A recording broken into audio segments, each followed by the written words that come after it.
저희 상해빛 세미나 두 번째 날 오신 여러분들을 진심으로 다시 환영합니다. 어제 저녁에 우리가 개국 이래로 없던 환란에 대해서 좀 같이 상고해 보았습니다. 성경은 오늘날 일반적으로 그 편견을 가지고 또 보편화되어서 가르치고 있는 환란 문제에 대해서 동의하지 않습니다. 성경은 오늘날 많은 교회에서 가르치고 있는 환란에 대한 이야기와 정반대 말씀을 하고 있는 것을 우리가 발견하게 됩니다. 성경은 악인과 의인들이 똑같이 환란을 통과할 것이라고 말씀하고 있습니다. 의인들은 환란이 오기 전에 몰래 살짝 비밀리에 들려서 올라가서 환란을 당하지 않다거나 피한다는 말씀이 한 말씀도 성경에 없습니다. 여러분 흔히 이 말씀을 이야기할 때 데살로니가전서 4장의 17절에 있는 말씀을 이야기하면서 이제 하늘로 공중에 끌어올림을 당해서 주님을 만날 것이라고 말씀하신 그 말씀을 오해하고 곡해해서 잘못 가르쳐지고 있는 것입니다. 거기에 분명히 말씀하기를 주 안에서 잠자는 자들이 죽은 자들이 먼저 일어날 것이고 살아있는 자들이 그들과 합하여서 어느 누구도 먼저 올라오는 것이 없이 함께 연합하여 합하여 공중에 끌어올림을 받아 주님을 공중에서 만날 것이라고 성경은 말씀하고 있습니다. 그래서 참 이 환란 문제에 대해서 오해가 참 많습니다. 여러분 환란 얘기하지 마십시오. 걱정하지 마십시오. 우린 다 그때 이 땅에서 악인들만 남아서 환란 당할 때 우린 천당에 있을 것입니다. 그렇게 가르쳐지고 있는 것이 일반적인 가르침입니다. 잘못된 생각이죠. 그리고 이 환란은 곧 올 텐데 환란이 언제 올 것인가? 사방 바람이 놓여질 때, 그렇죠? 지금 사방 바람을 붙잡으라고 하는 것은, 바람은 성경 가운데서 특별히 예레미야서를 보면 이 구약 성경의 바람은 전쟁, 피 흘림, 재난, 칼, 또 질병 이런 것으로 상징되어 있습니다. 그러므로 이제 이런 엄청난 일들이 마지막에 올 때 이 세상에 국가가 생긴 이후에 우리 인생이 산 이후에 그와 같은 환란이 한 번도 있어 본 적이 없는 엄청난 시련의 시대가 이 땅에 올 것이라고 말씀했고, 그때가 어느 때쯤일 것인가 라는 시기도, 그 시즌도, 우리가 정확한 날짜와 연도를 모르지만 그 시기도 말씀해 놓으셨고, 또한 어떤 환란이 어떻게 올 것인가 라는 것을 말씀해 놓으셨고, 또 어떤 자들이 환란을 통과하며 보호함 받을 것인가, 누가 거룩한 전능자의 날개 아래 숨어서 그 환란을 피할 것인가 하는 것을 정확히 설명해 주셨습니다. 그 환란이 어떤 종류일 것인가 하는 것도 설명해 준 것을 우리가 알고 있습니다. 그것을 좀 어제 저녁에 같이 좀 공부했습니다. 여러분, 환란이 오기 전에 환란의 시작은 짐승의 표의 환란입니다. 그래서 요한계시록 12장은 뭘 말하고 있습니까?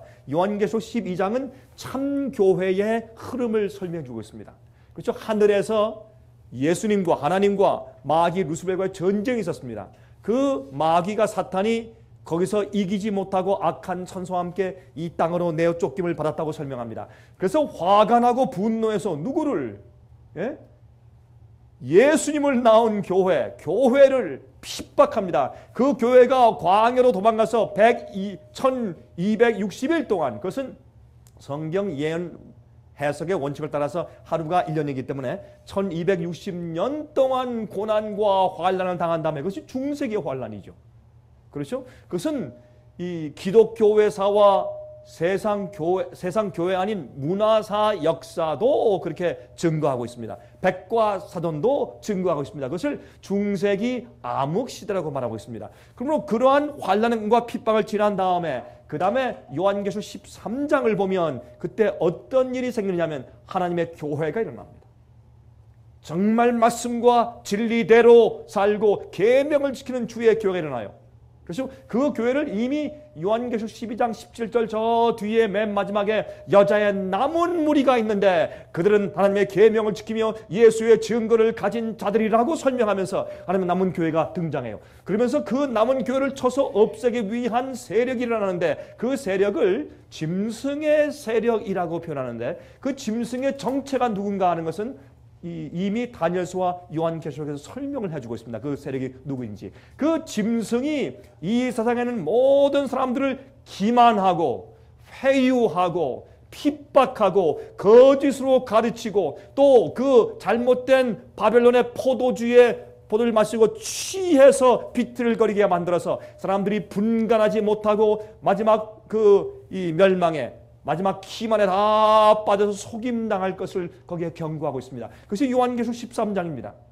근데 그렇게 하기 위해서 새끼 양 같은 짐승이 땅에서 올라오는데 이 짐승은 미국인 것을 제가 여러 번 말씀을 드렸습니다. 그것은 미국에 대한 예언이 성경 마지막 시대 예언 가운데 없을 리가 없습니다. 미국이 등장합니다. 새끼 양 같은 짐승, 기독교의 정신을 가지고 올라온 짐승, 바다에서 올라오지 않고 땅에서 올라온 짐승이기 때문에 사람들이 많이 살지 않은 황량한 곳에서 전쟁을 통해서 생긴 것이 아니라 사람들이 찾아와서 발견해서 생긴 나라, 두 뿔 가진 새끼 양 같은 짐승이 올라오지 않습니까? 그런데 이 미국이 앞장을 서서 짐승의 표를 받게 하는 일에 큰 역할을 하는 것을 요한계시록 13장은 설명해 주고 있습니다. 자, 그래서 12장과 13장을 보면 환란이 어디부터 출발하느냐 하면 하늘에서 전쟁을 패한 마귀가 이 세상을 자기의 유일한 정부와 자기 나라를 삼기 위해서 최후의 투쟁을 하는데 그것이 그 하나님의 백성을 잡아 없애는 것입니다. 주님의 참된 남은 무리를 잡아 없애기 위해서 별의별 수단을 다 쓰는데 맨 마지막에 이제 핍박과 환란으로 세상을 휩쓰는데 여러분 핍박은 뭔지 아십니까? 핍박이라고 하는 것은 패배한 원수의 분노가 핍박입니다. 핍박은 지니까 핍박하는 것이에요. 여러분 은근슬쩍 속이고 기만하고 말이죠. 오를 갖다 던져놓고 해서 사람들을 흔들어서 자기 편으로 쉽게 만들 수 있으면 핍박 안 합니다. 왜 핍박합니까? 아주 살살 해도 자기 편을 만들 수 있는데 은근슬쩍 해도 속임을 베풀 수 있고 기만할 수 있는데 무엇 때문에 핍박을 합니까? 여러분 우리가 말씀대로 진정으로 똑바로 살려고 애를 쓸 때 사람들이 와서 어떻게 합니까? 너무 그러지 마라. 뭐 적당히 좀 하자. 너만 교훈이냐? 에? 다들 그냥 뭐 다 그저 교회 봐라. 다 너처럼 그렇게 뭐 광신적으로 극단으로 살 필요가 없어. 너무 이렇게 성령 말씀대로 산다고 너 말씀대로 산다. 말씀대로 너무 그러지 말아라. 남들 봐라. 저 장로 저 집사 다 적당히 다 살고 다 세상과 잘 어울려 살고 있는데 세상에서도 출세하고 세상에서도 돈 잘 벌고 하늘도 가려고 애쓰는데 넌 뭐 그렇게 잘났다고 그렇게 꼬장꼬장하게 말이지 말씀대로 산다고 그렇게 고집을 피우느냐. 그렇게 하지 않습니까? 어떤 때는 혜택도 주고 이리 달래고 저리 달래고 말이죠. 조금씩 억압도 줘보고 이렇게 해서 쉽게 넘으면 괜찮고 아무리 그렇게 해도 말 듣지 않을 때 어떻게 합니까? 그 다음부터 해요. 핍박을 해요. 미워하죠. 핍박을 하죠. 그렇죠? 말로 사람을 잡고 모욕하고 그렇죠? 그 다음에 미움을 여러 가지로 표현하죠. 근데 지금 우리가 자유시대에 살고 있기 때문에 그런 것이지 우리가 중세시대에 살았으면 저는 벌써 감옥소에서 아니면 사형장에 이슬로 벌써 갔을 것이죠. 이렇게 살아남을 수가 없죠.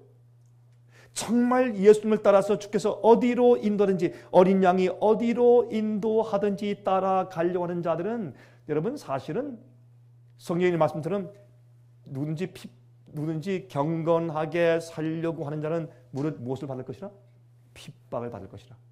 정말 예수님 뜻대로 성경의 말씀 진리 그대로 살려고 하면 이 세상에서 이렇게 편하게 살 수가 없어요. 옛날 중세기 같으면 여러분들 벌써 화형돼 불에 다 태워 죽음을 당했든지 아니면 다 감옥에 갔겠죠. 예? 말씀대로 똑바로 사는데 지금 우리가 이 평화스러운 시대에 살고 있으니까 이렇죠. 그러나 앞으로 정말 성경 말씀과 진리대로 살려고 하는 자를 정말 미워하는 시대가 와요. 그 시작이 언제인지 아십니까? 환란이에요. 짐승의 표의 환란이에요. 이 짐승의 표를 받아 못 받겠습니다. 그래? 너 사고 팔고 못해? 먹고 살 길이 없어져요. 땅도 못 사고 집도 못 팔고 아무것도 하지 못해요. 이 세상에서 가장 미워하는 표적이 될 것이요. 그 환란으로 시작해서 앞으로 많은 순교자들이 있을 것이요. 많은 사람이 진리의 이름으로 예수의 증거를 위해서 하나님 말씀을 위해서 목숨을 버리는 일들이 마지막 시대에 있을 것이요. 그리고 굉장한 일이 생겨요. 여러분 옛날 중세기에도 성경 말씀대로 사는 사람들을 잡아 없애기 위해서 얼마나 수천만 명을 죽였어요. 예수를 믿는 자들이 똑바로 사는 자들을 어떻게 해요? 주류 교회의 말을 듣지 아니하고 그렇죠? 그들이 말하는 주류교회의 길대로 따르지 않는 자들은 다 죽였어요. 그래서 수천만 명의 순교자가 있었던 것을 성경도 말하고 세상 역사는 정확하게 우리에게 보고해 주고 있어요. 그런 일들이 한 번 더 오는 것입니다. 근데 옛날에 지금까지 예수께서 계실 때 핍박, 로마 시대의 핍박, 교황권 아래서의 핍박, 이럴 때도 들어본 적도 없고 경험하여 본 적도 없는 그런 엄청난 개국 이래로 없던 환란이 온다고 성경은 말씀하고 있어요. 그때 미가엘이 일어나요. 예수께서 당신의 백성을 보호하기 위해서 특별한 일을 행하세요.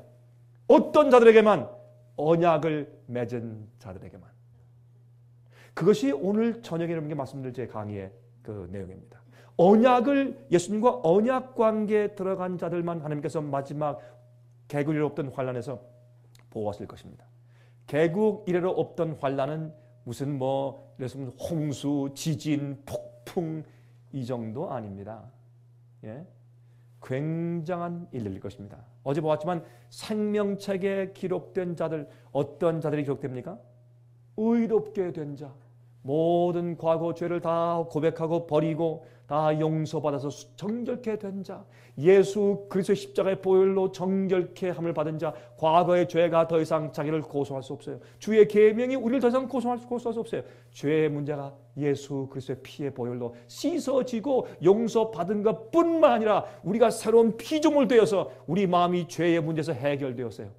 해방되는 경험, 죄를 승리하는 백성들이 되었어요. 그리고 하늘은 이 사람은 영원히 살 자격이 있다라고 선포하기 때문에 그런 사람들의 이름은 생명책에 기록되는 것입니다. 여러분, 하늘에 보면 책이 세 가지 종류가 있어요. 기념책이 있고 죄의 책이 있고 생명책이 있습니다. 생명책은 정말 주의 말씀대로 살면서 죄의 문제를 해결한 백성들이에요. 영원히 살 수 있는 성품을 준비한 자들이에요. 오늘날 많은 사람들이 예수 믿습니다. 십자가의 보혈을 믿습니까? 믿습니다. 당신 구원받았습니다. 그 구원은 아무도 앞으로 빼앗을 수 없습니다 라고 간단하게 말하지만 그렇지 않습니다. 성경 복음은 그렇지 않습니다. 여러분, 예수 그리스도의 십자가의 보혈이 우리를 씻었으면 예수님의 성령의 능력이 내 속에 내재하기 때문에 성령과 함께하는 자는 죄를 승리할 수 있어야 합니다. 죄의 습관을 이길 수 있어야 하고 죄의 유혹을 이길 수 있는 그런 영적인 힘이 생겨야 할 것입니다. 여러분, 그래서 영원히 살 수 있는 자격이 생겨요. 여러분, 그런 자들은 생명책에 기록되고, 두 번째, 우리가 죄를 지은 모든 죄의 기록이 하늘에 기록된다고 말했어요. 그러니까 죄를 씻고 죄를 지운다 말했죠. 내가 너희 죄를 전부 다 깊은 바다에 던진다. 그렇게 말씀하신 것은 우리가 지은 죄에 대한 기록이 있어요. 여러분, 예수께서 어린 아이에 대해서 말씀하기를 이 어린 아이를 용납하라. 금하지 말아라. 이 아이 주위에 천사가 오르락 내리락 하며 하늘에 계신 내 아버지를 배웠느니라 그랬어요. 그러므로 여러분, 우리에게는 우리의 행실을 기록하는 천사가 있다고 성경은 말하고 있고 우리의 죄를 기록한 책이 있다고 말씀하고 있어요. 예수께서 말씀하기를 그래서 우리의 죄를 도말하시겠다? 용서하시는 것과 도말은 달라요. 성소 제도에서, 성소 뜰에서 하는 것은 용서고 지성소에서 대속죄를 하는 것은 죄의 도말이에요. 죄를 지워서 영원히 없애는 것이에요. 여러분, 우리가 회개는 회개할 때 우리 죄를 용서하세요. 또 죄를 져요. 그럼 또 써요. 그럼 우리 회개해요. 또 지우세요. 그럼 또 우리 죄를 져요. 그럼 또 써요. 그럼 지웠다 썼다 지웠다 썼다 수천 번 수만 번 해야 되겠네. 그게 아니라 우리가 마지막에 정말 죄를 회개하고 다시는 그런 죄를 지을 마음이 없이 정말 죄가 밉고 의를 사랑하는 그런 품성이 준비되었을 때 주님께서 넌 이제 정말 의롭구나. 물론 처음 우리가 회개하고 주님의 십자가 밑에 무릎을 꿇을 때부터 의롭다고 인정하시지만 우리의 의가 우리의 경험을 통해서 성령의 인침을 통해서 온전해질 때에 주님께서 우리 죄를 도말하시고 지우세요. 그러면 죄를 도말한 다음에 그 다음에 우리의 이름이 생명책에 영원히 기록되는 것입니다.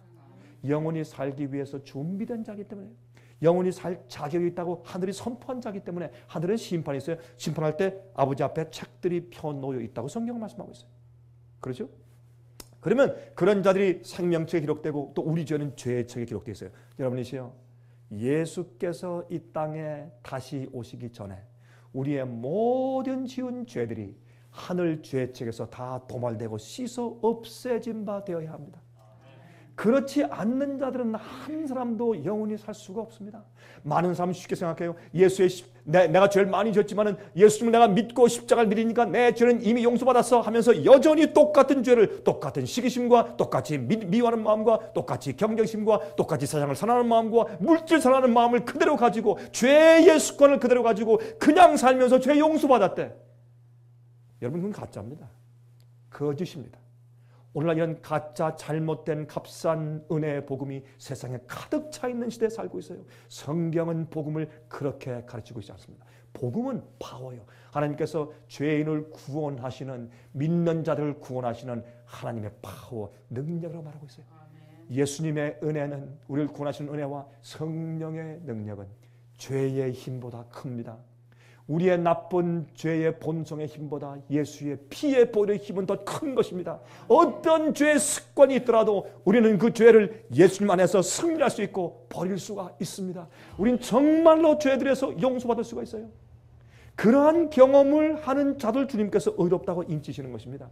그러므로 생명책이 있고 죄책이 있다고 성경은 말하고 있어요. 또 무슨 책이 있어요? 기념책이 있어요. 여러분 말라기서를 보세요. 어떻게 말씀하십니까? 하나님께서 당신의 종들이 서로 하나님에 대해서 하나님을 경외하고 존경하는 그런 이야기, 또 죄에 대해서 탄식하며 우는 그런 이야기, 교회에서 자행되는 잘못된 오류의 가르침과 사람들의 잘못된 복음의 가르침과 교회에서 사람들 사이에 자행되는 죄들에 의해서 가슴 아프게 탄식하며 우는 자들의 그들의 대화를 하늘에 기록한다. 여호와에 대해서 찬송하고 그들이 아무리 어려운 시련 가운데 있을지라도 주님을 찬송하며 신뢰에 따라가는 그들의 생애를 주님께서 기록하신다. 그 기록을 기념책에 기록하실 것이라고 말씀했어요. 여러분, 이시 우리가 주님 위해서 성경과 진리 말씀대로 살려고 할 때 그때 여러분 어려우시죠. 어떤 때 여러분 마음 가운데 그런 생각 들어가시죠. 가만히 보면 저기 있는 저 교회 다니는 저 사람 뭐 적당히 살고 적당히 살면서 다 구원받았다고 막 기뻐하고 막 찬송 부르는데 난 꼭 이렇게 할 필요가 있는가? 난 왜 이렇게 좀 어렵게 신앙생활을 하려고 할까? 좀 쉽게 하지? 좀 타협해서 세상에서 돈 좀 잘 벌고 세상에서 칭찬 많이 받고 겨우 하늘도 가고. 여러분, 그래서 요새 나오는 그런 가르침이 뭡니까? 부끄러운 구원, 영광스러운 구원. 세상에 그런 엉터리가 세상에 어디 있어요? 그런 거 가르치는 사람들이 앞으로 하나님 앞에 나가서 무슨 심판 받으려고 대담하게 그런 설교를 하는지 모르겠어요. 전 이해가 안 돼. 사람들 마음을 그저 기분 좋게 하기 위해서, 교회 성장하기 위해서 왜 그런 말을 하시는지 전 이해가 안 돼요. 좀 가슴이 두근거려서 그런 엉터리를 어떻게 설교 가르칠 수 있을까? 여러분, 주님께서 말해요.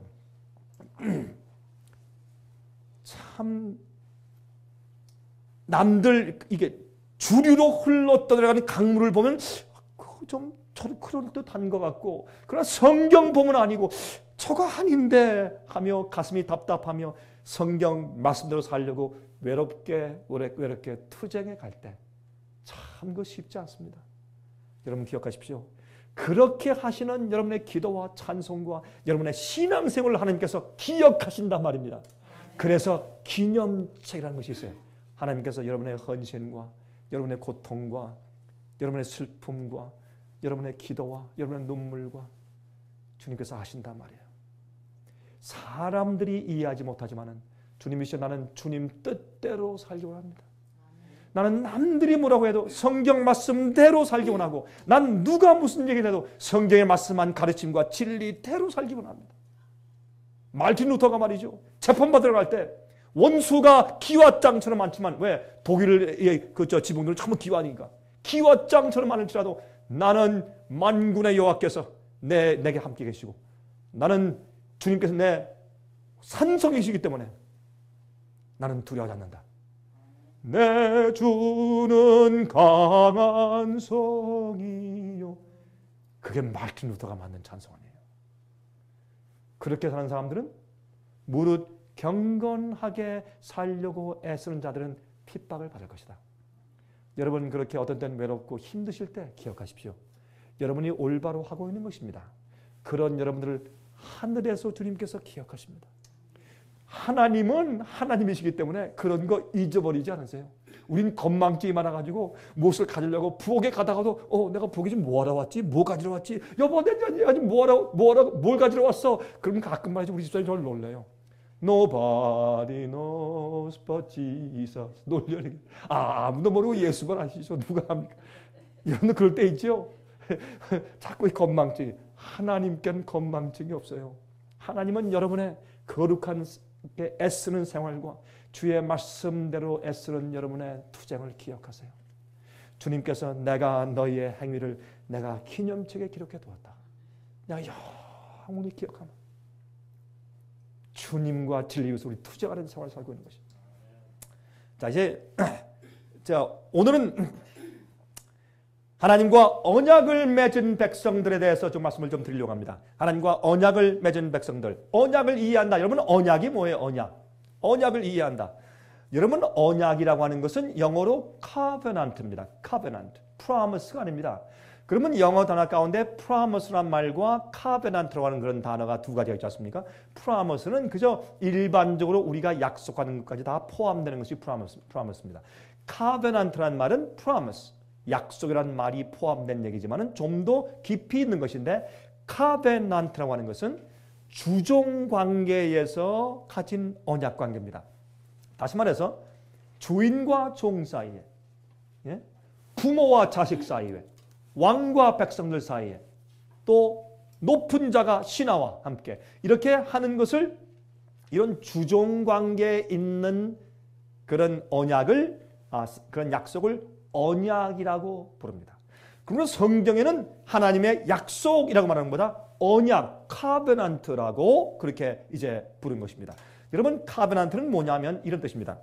만약에 너와 내가 지금 이런 약속을 하는데 만약에 우리가 이 둘 중에 하나 누구든지 이 약속을 깨고 이 약속대로 하지 아니하면 그러면 어떻게 한다? 내 배를 갈라라. 그것이 언약이에요. 여러분 그래서 창세기 15장 보시면 하나님께서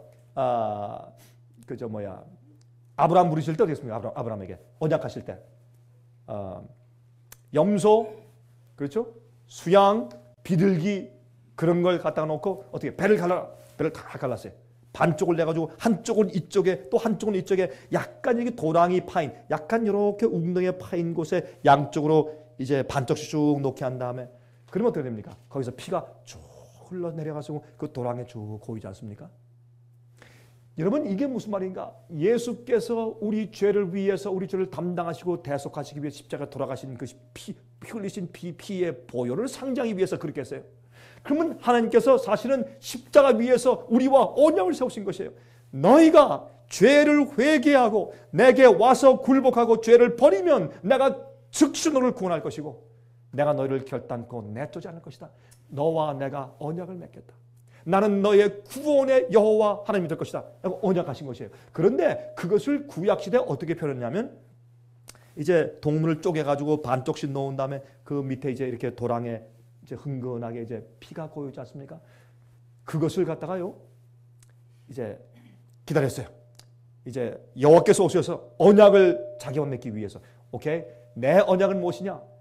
앞으로 내가 내 아들을 보내어 너희 인류의 모든 죄를 다 담당하는 구세주가 되게 하겠다. 너희가 책임질 죄의 대가를 내 아들이 대신 죽고 대신 지고 죽게 함으로 너희를 구속하겠다.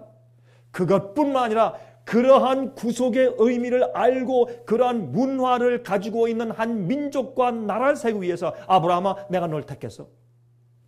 나는 너로 하여금 무자한 너로 하여금 앞으로 한 언약의 자손을 태어나게 해서 그 아들을 통해서 이 세상에 한 나라를 세울 텐데 나의 이 구속의 지식을 가지고 있고 이 구속의 문화를 가르치는 구속의 성소제도와 또한 성소제도를 실제적으로 매 1년 동안 하고 있는 절기 제도를 가지고 있는 한 민족과 나라를 세울 것이다. 내가 너한테 그런 일을 하나하나 봐라.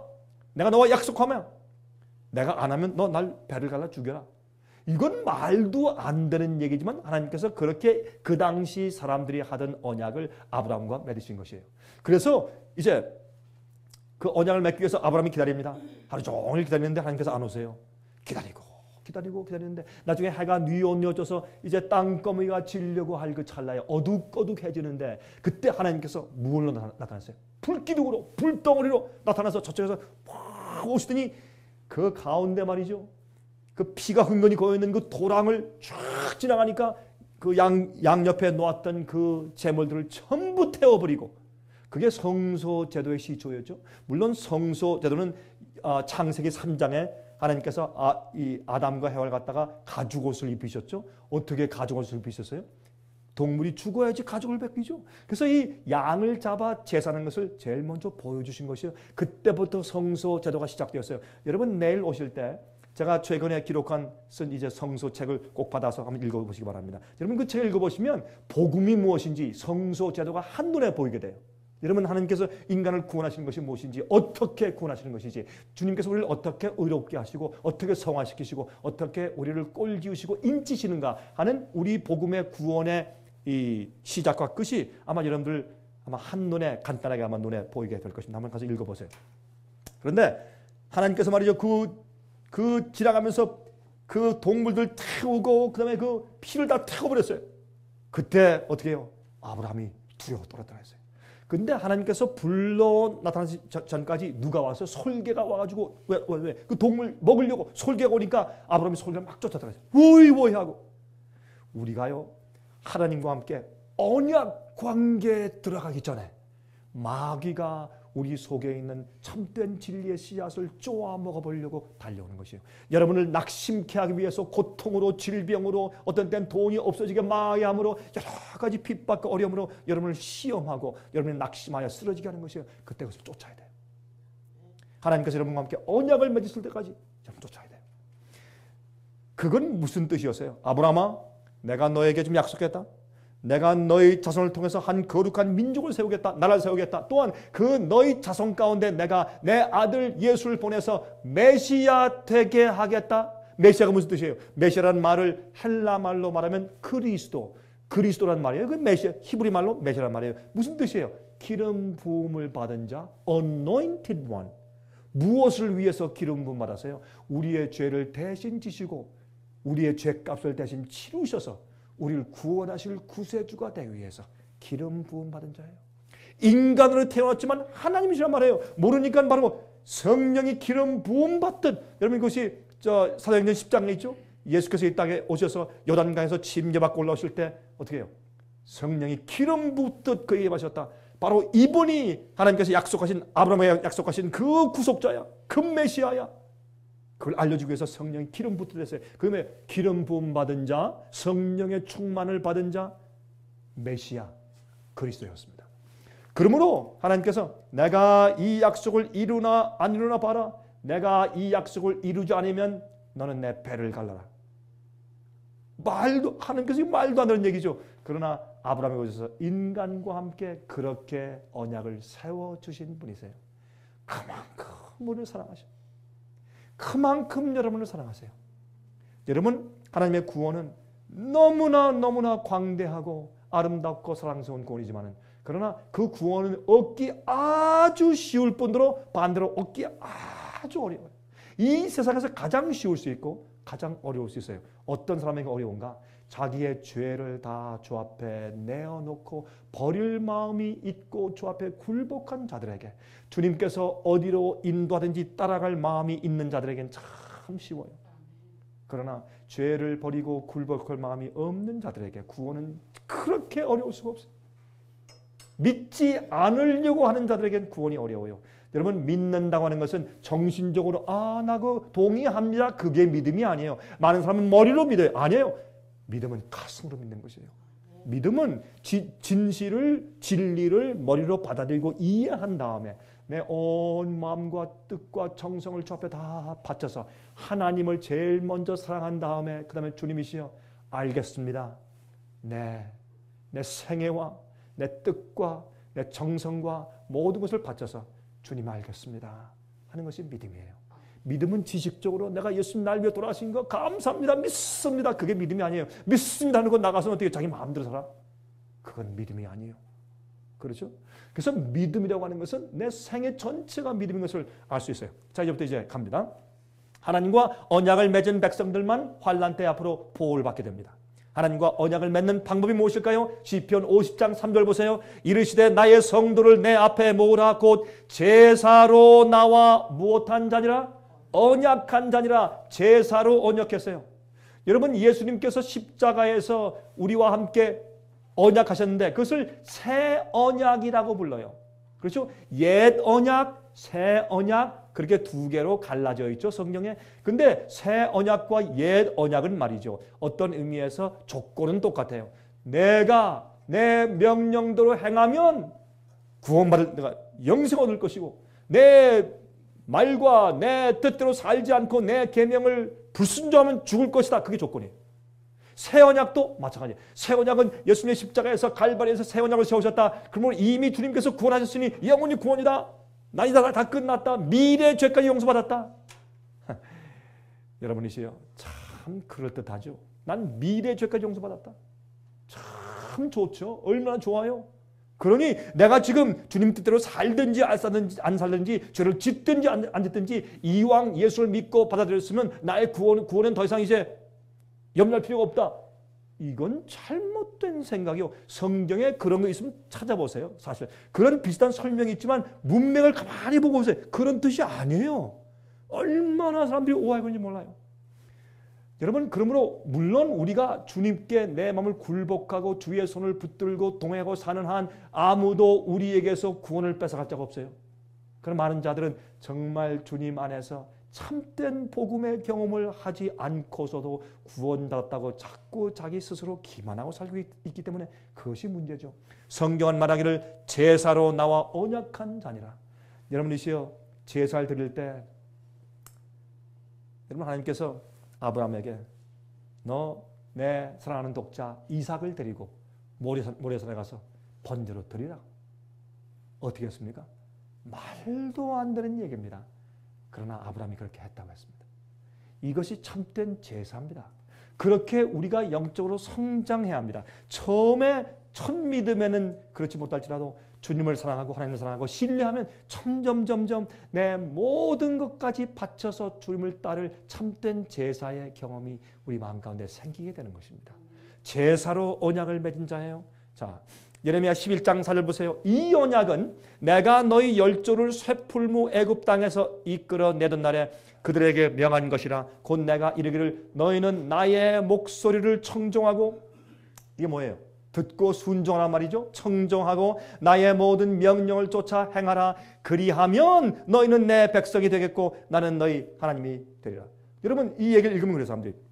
아니 목사님, 좀 구약시대가 그런 거 아닙니까? 신약시대 지금 예수님 십자가 이건 다 다르지 않습니까? 뭐가 다릅니까?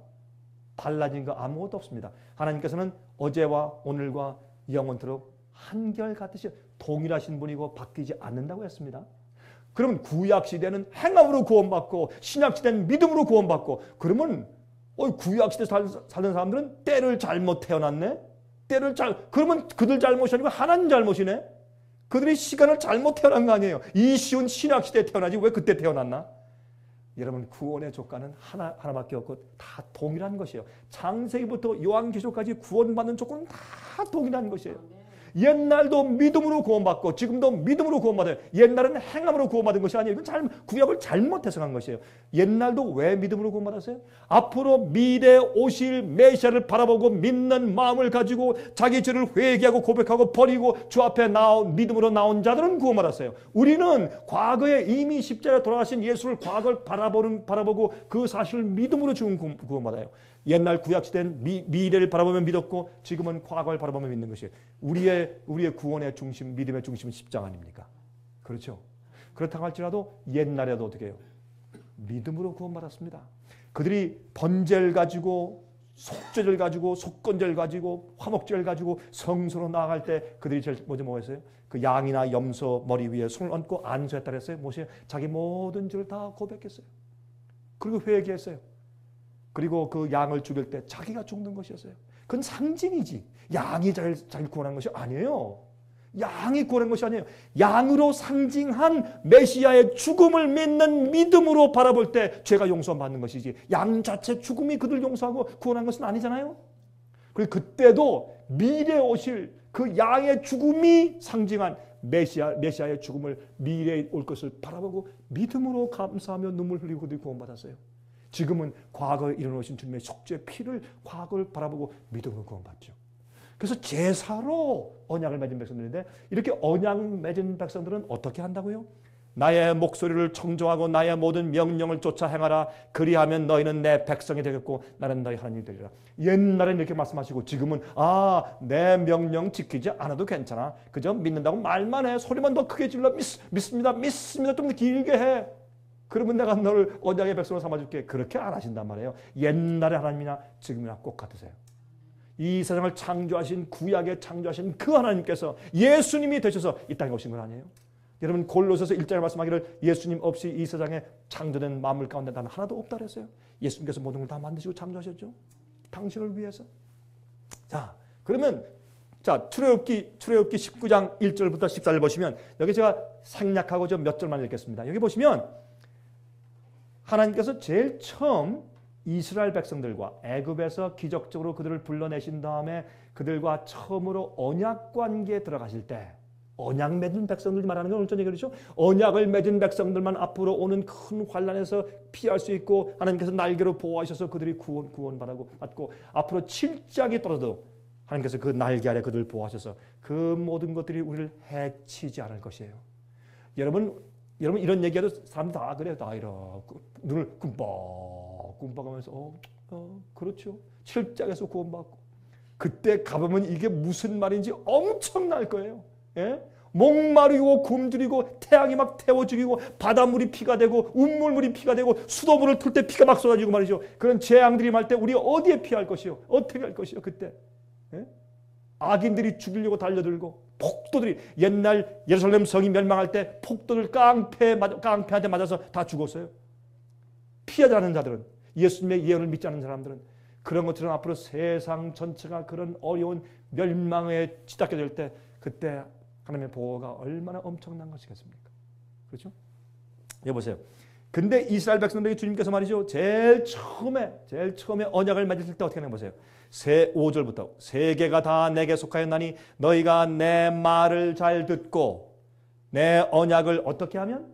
지키면 열국 중에서 내 소유가 되겠고 이러면 이거 완전 율법주의네. 하나님께서 뭐 지키라 행하라 뭐 이거 해라 그렇게 했네요. 그럼 이거 하나님께서 율법주의자시네.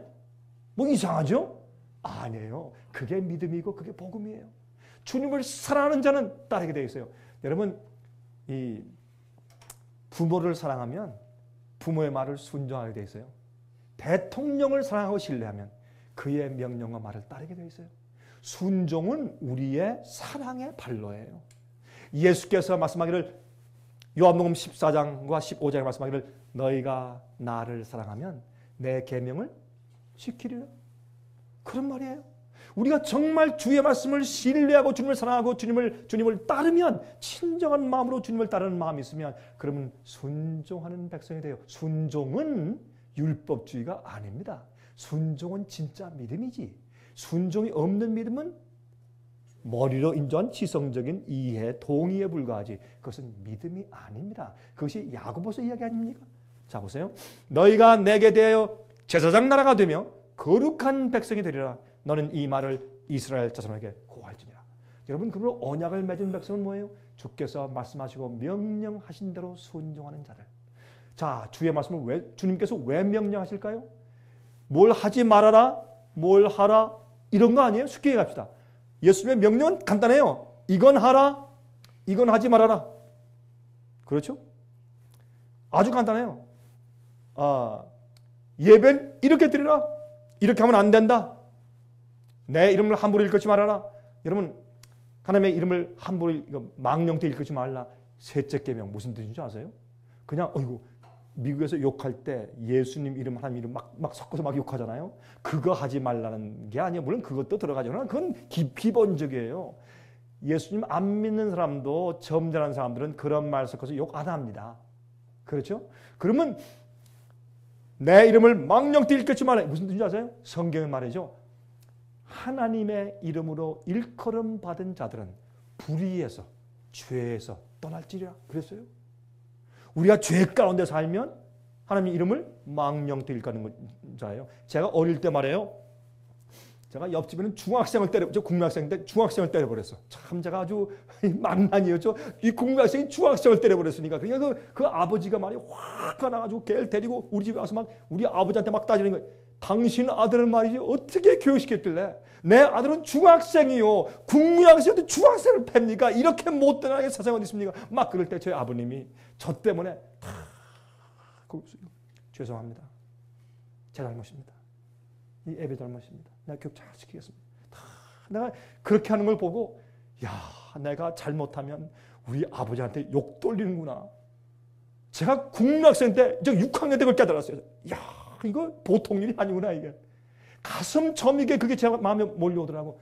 하나님의 이름을 망령되이 일컫지 말란 말은 주님의 말씀대로 살면서 주님의 이름에 욕 돌리지 말란 얘기예요. 우리 생애로. 그게 그런 뜻이지. 뭐 욕할 때 함부로 쓰지 말라. 그런 뜻만 말하는 게 그건 기초적이에요. 예? 여러분 여기 보면 어떻게 해요? 주님의 이름으로 일컬는 자 보세요. 너희 내 거룩한 백성이 될 것이라. 거룩한 백성이에요. 죄와 상관없는 백성이에요. 자, 7절 모세가 와서 백성의 장로들을 불러 여호와께서 자기에게 명하신 그 모든 말씀을 그 앞에 진술하니 백성이 일제히 응답하여 가로되 여호와의 명하신 대로 우리가 다 행하리이다. 모세가 백성의 말로 여호와께 회복하며 우리가 다 지키겠습니다. 하나님 알겠습니다. 무섭습니다. 모세가 대신 말하게 하시고 하나님 직접 말씀하지 마십시오. 두렵습니다. 무섭습니다. 그렇게 했어요. 우리가 다 지키겠습니다. 하겠습니다. 그렇죠? 그래서 하나님께서 10계명을 그들에게 주셨어요. 우리 이것을 지키겠습니다. 그것을 지키면 하나님과 언약을 맺은 백성 될 것이라고 성경에 말씀했다. 그 말입니다. 자, 그래서 그들이 그 계명을 범죄한 죄들을 씻기 위해서 뭘 주었어요? 대속죄 1을 주었어요. 1년에 한 번씩 죄에서 완전히 정결케 되는 대속죄를 주셨다고 말해요. 자, 히브리서 12장 18절부터 25절 보시면 이 말씀이 무슨 뜻인가 하면 너희가 주님의 계명을 받으러 시내산 앞에 갔을 때 두렵고 떨었지. 그 번개와 우레와 하나님의 음성 앞에서 두렵고 막 떨었지. 부들부들 떨었지. 그런데 아느냐? 우리가 가는 곳은 하늘의 시온산이야. 시내산보다 훨씬 더 두려운 것이 한번 보자 라고 지금 사도 바울이 설명하는 것입니다. 이건 뭘 설명인 줄 아세요? 새 언약을 설명하는 거예요. 여러분 히브리서 10장, 11장, 12장 보시면 유대인 얘기도 나오고 새 언약 얘기가 나와요. 새 언약은 옛 언약은 돌판에 하나님께서 손가락으로 기록했지만은 십계명을 기록해 주었지만 새 언약 때는 성령께서 우리의 마음 가운데 주의 법을 기록해 주신다. 그럼 우리가 사랑하는 마음으로 주님 알겠습니다. 옛날에는 어떻게 해요? 어이구 이거 하면 내가 심판받지, 이거 하면 내가 구원 못 받아, 하늘 못 가지, 두려운 마음으로 하려고 하니까 의무감에서 하니까 사랑으로 하지 않으니까 지킬 수가 없었어요. 그러나 십자가의 은혜를 깨닫고 주의 사랑을 안 다음에 마음이 감동된 사람이 내가 알겠습니다.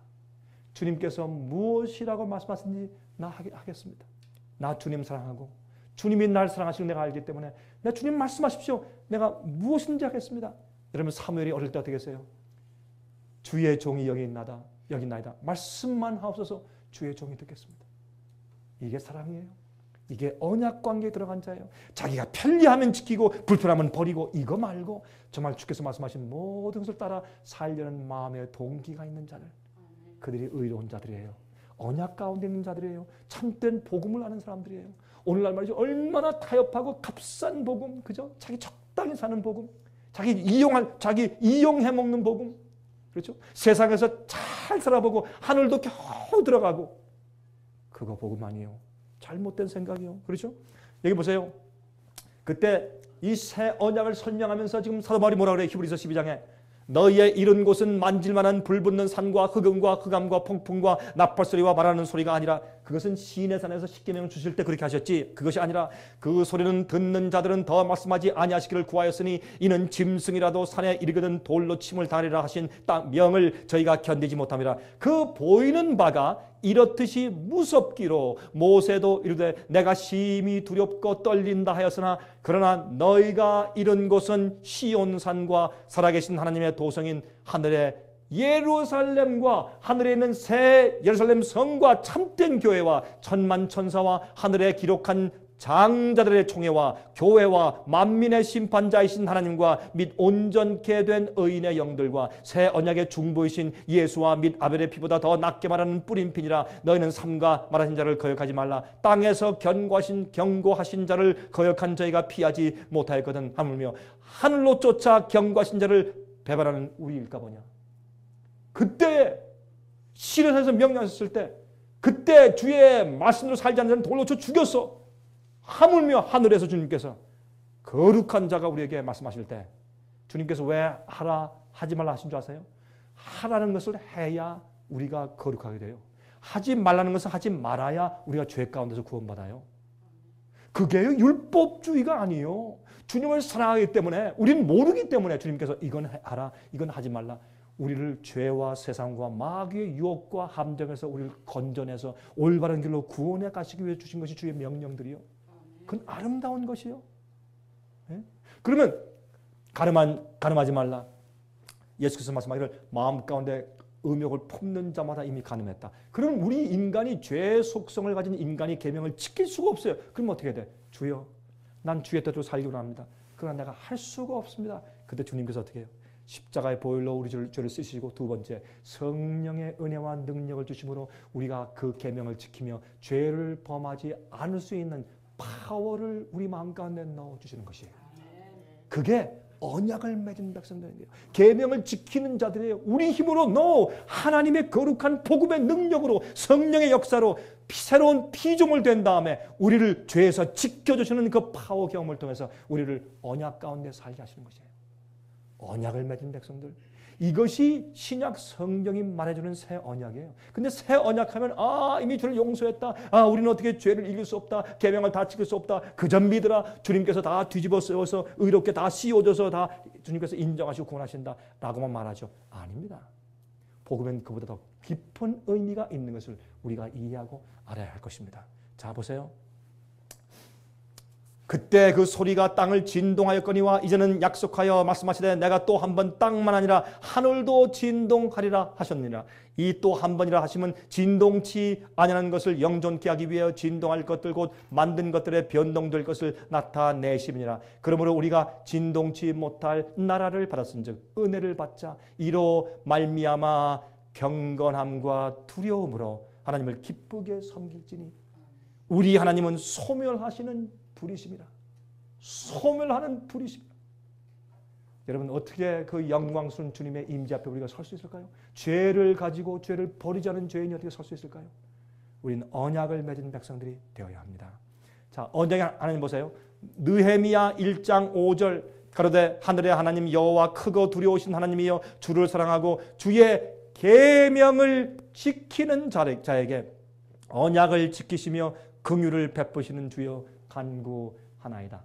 이렇게 말씀되어 있죠. 자, 그런데 다니엘서 9장 4절 보세요. 내 하나님 여호와께 기도하며 자복하여 이르기를 크시고 두려워할 주 하나님 주를 사랑하시고 주의 계명을 지키는 자를 위하여 언약을 지키시고 그에게 인자를 베푸시는 자시요.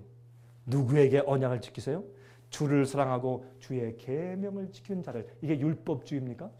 행함으로 구원 얻으려고 애쓰는 것이에요? 아닙니다.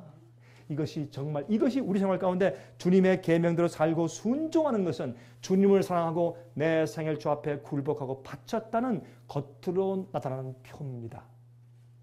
할례 행차할 때 하나님께서 모세를 죽이려고 천사가 나타났어요. 왜? 순종 안 했기 때문에. 근데 할례 자체가 구원하는 것이 아니라 할례는 마음속에 할례를 하라. 그러니까 내 마음 가운데 죄를 버리고 세상을 버리고 주 앞에 굴복했다고는 내 마음속에 믿음으로 의롭게 된 경험이 겉으로 표현된 것이 할례였어요.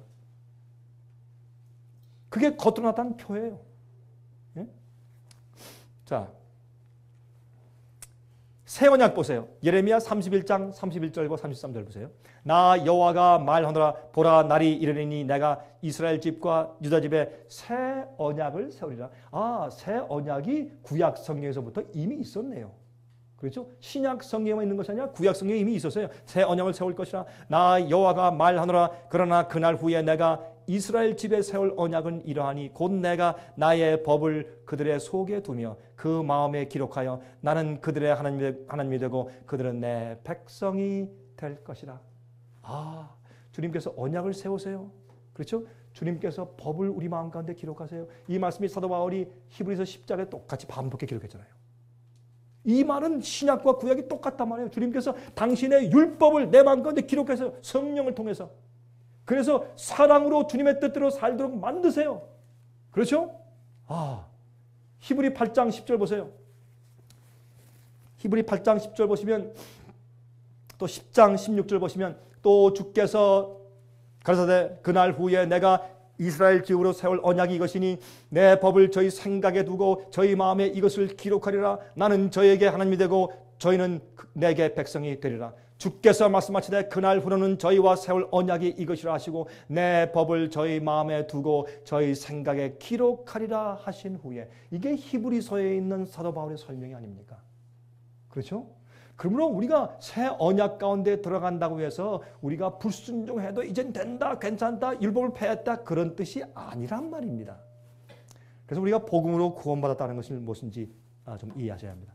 여러분 혹시 제가 글을 쓴 것이나 아니면 제가 옛날에 강의할 때 제 옛날 국민학교 때 그 경험한 경험담 얘기한 거 혹시 들어보셨습니까?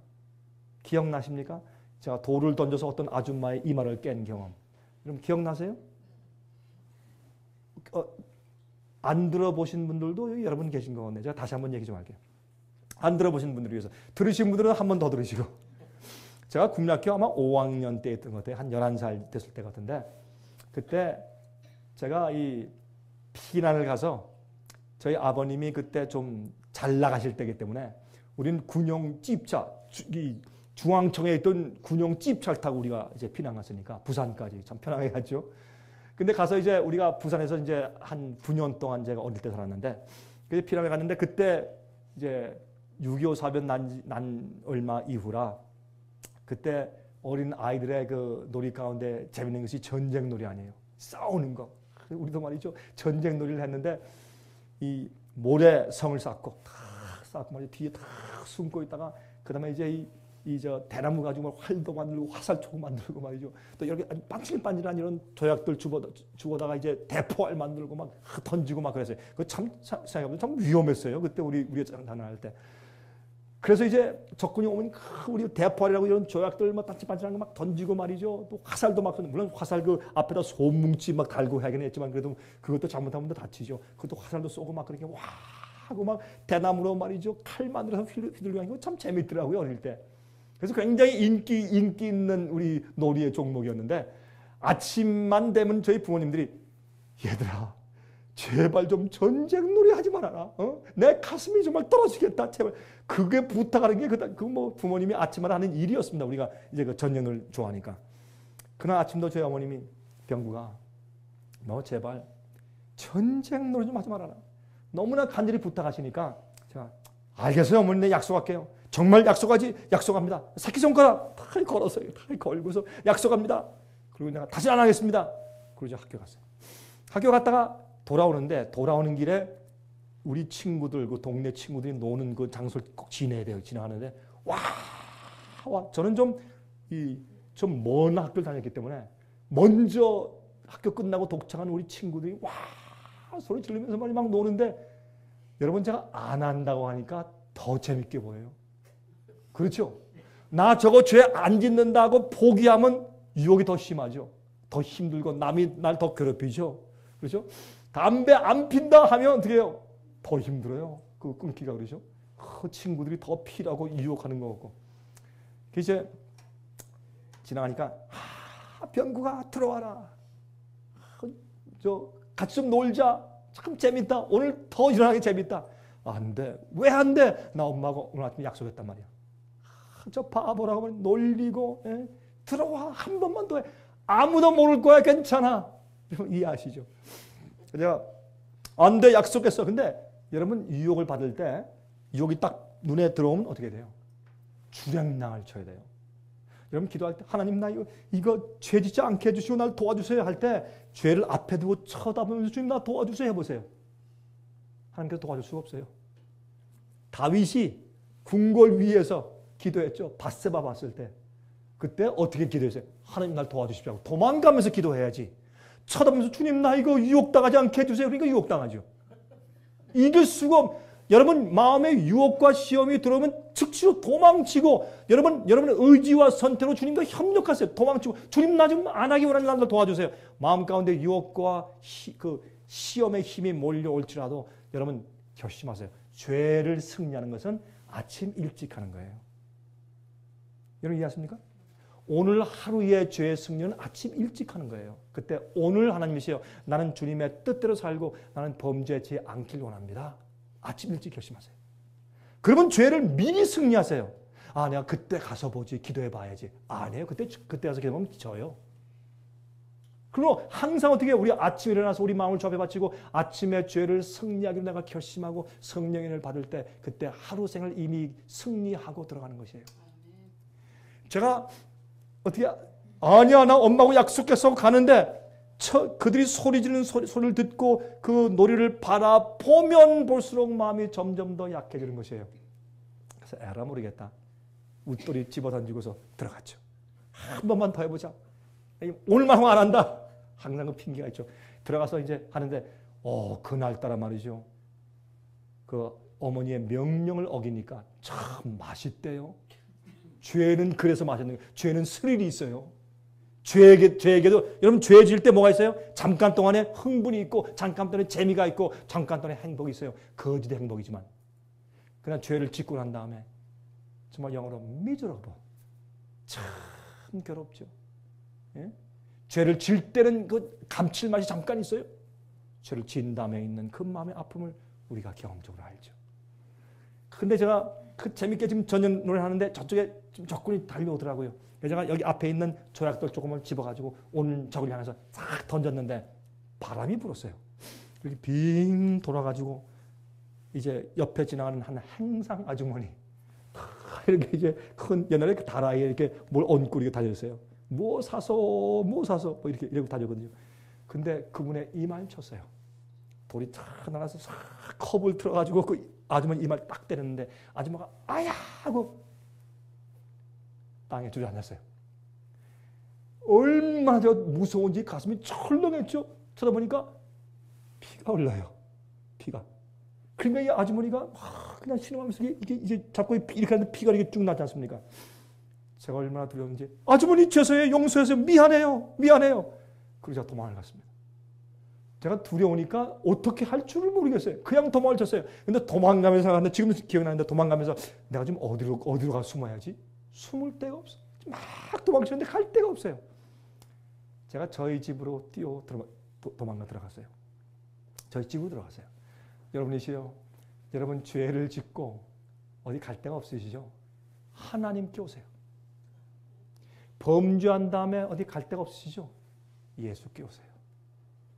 제가 어릴 때 그걸 제가 발견했어요.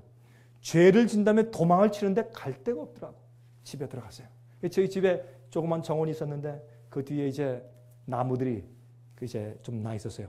그 뒤에 제가 가서 얼른 숨었죠. 숨었는데 재미있는 것은 조금 있으니까 대문, 옛날에 한국이 대문이잖아요.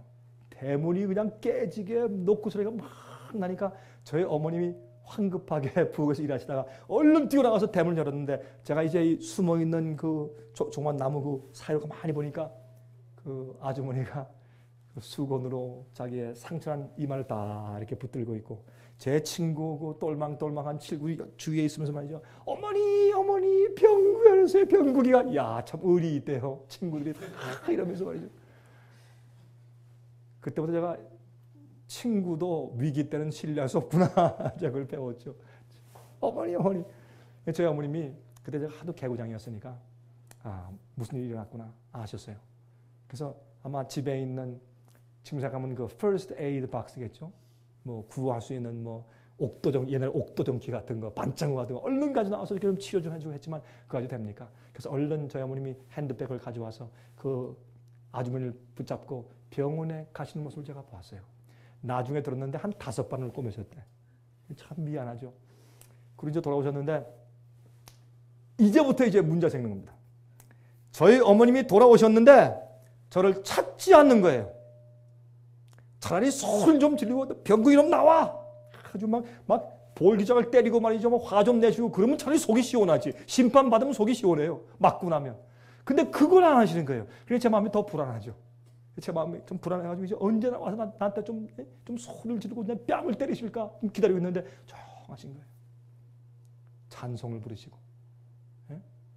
찬송을 부르고 부엌에서 요리를 계속하고 또 마당을 쓸고 계속 일하면서 계속 찬송을 부르세요. 저희 어머님은 제가 어릴 때 기억하는 것은 항상 찬송을 부르세요. 항상 찬송을 부르세요. 제가 마음이 점점 더 불안하죠. 이거 언제 내가 매를 만나? 예? 아버지가 아시면 어떻게 되나? 계속 찬송을 부르세요.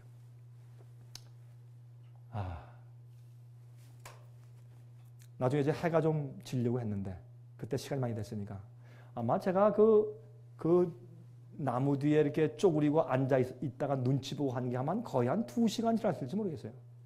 그때 겁이 났으니까 어릴 때.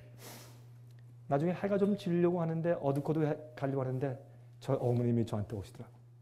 제가 딱 숨어 있는 그 조그만 정원수 나무 앞에 오시더니 아들 저녁 먹지? 제가 그 얘기를 들으니까요. 어린데 눈물이 콱 나오려고 그래. 아들 저녁 먹자. 그냥 소리 지르고 신경질 부리고 따귀를 올려도 다음이 없을 텐데 아들 저녁 먹을 시간 됐어. 와, 제가 어떻게 할 수가 없어요. 그때 이제 일어났어요. 어머니 따라 들어갔어요. 저희 어머님이 뭐 완전한 분은 아니세요. 누구나 다 그렇죠. 그러나 한 가지 기억하는 것은 저희 어머님이 저희를 교육시킬 때 어떻게 교육시켰는가 하는 것을 전 지금도 기억을 해요. 성경을 읽고 말씀대로 사는 분이었기 때문에 그렇게 했어요. 여러분, 저희 어머님이 무슨 성품이 완전하다 그걸 말하는 건 아니에요. 그러나 적어도 예수님 안에서 거듭난 사람이었어요. 그래서 저를 어떻게 다룰지를 알았어요. 그래서 이제 들어가자 하고 들어가서 이제 따라가는데 자, 동생들 불러.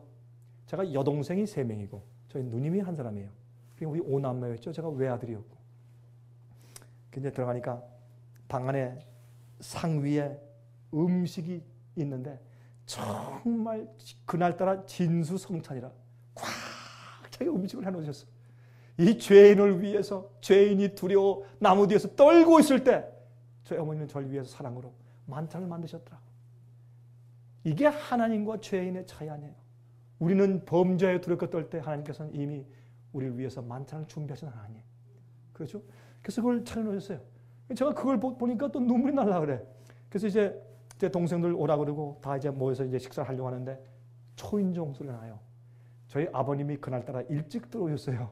저희 아버님은 그 당시에 부산 세관에서 일하셨어요. 부산 세관은 참 좋은 직장이죠. 부산 세관에서 일하실 때인데 그때 상당히 일찍 오셨어요. 일찍 오셔서 이제 들어오시면서 여보 오늘 별일 없었어? 그 얘기를 들으니까 제가 어이구 나 죽었다 이제. 그때 제가 외아들이라고 저희 아버님이 굉장히 엄하셨거든요. 나 다 죽었다 이제. 근데 저희 아버님이 아니요 별일 없어요.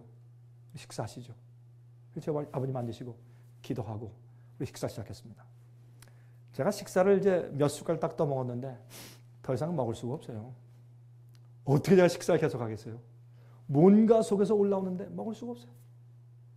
지금 저희 어머님이 좀 기억도 좀 없으시고 좀 잘 걷지도 못하시고 지금 85세인가 지금 그렇게 되시는데 저희 어머님이 좀 약해 좀 힘드세요. 또 잘 어떤 땐 생각을 다 잊어버리시고 뭐 좀 그러시기 때문에 지금 그런 얘기를 어떤 때니까 어머니가 앉아서 하면 어머니가 그랬어? 나 이렇게 그랬어? 나 몰라 이러세요 지금은. 그런데 그때 이제 그 아버님 들어오셨을 때 식사할 때 제가 지금도 기억이 나요. 식사하는데 별일 없었어? 아이 별일 없었어요. 식사를 하는데 제가 식사할 수가 있어야죠. 뭔가 밑에서 올라오는데 목이 메어가지고 더 이상 밥이 들어가야지. 목에서 제가 숟가락을 놓고서 제가 약간 좀 흐느끼고 있었더니 제 아버님이 왜 그래 너? 아니에요. 그래서 울었습니다. 근데 제 아버지는 전혀 뭔지 모르지만은 저희 어머니가 알고 제가 알고 제 동생들이 다 알잖아요. 예? 제가 울었습니다. 제가 어깨를 흔들면서 제가 흐느끼며 울었습니다. 여러분 제가 왜 울었는지 아세요?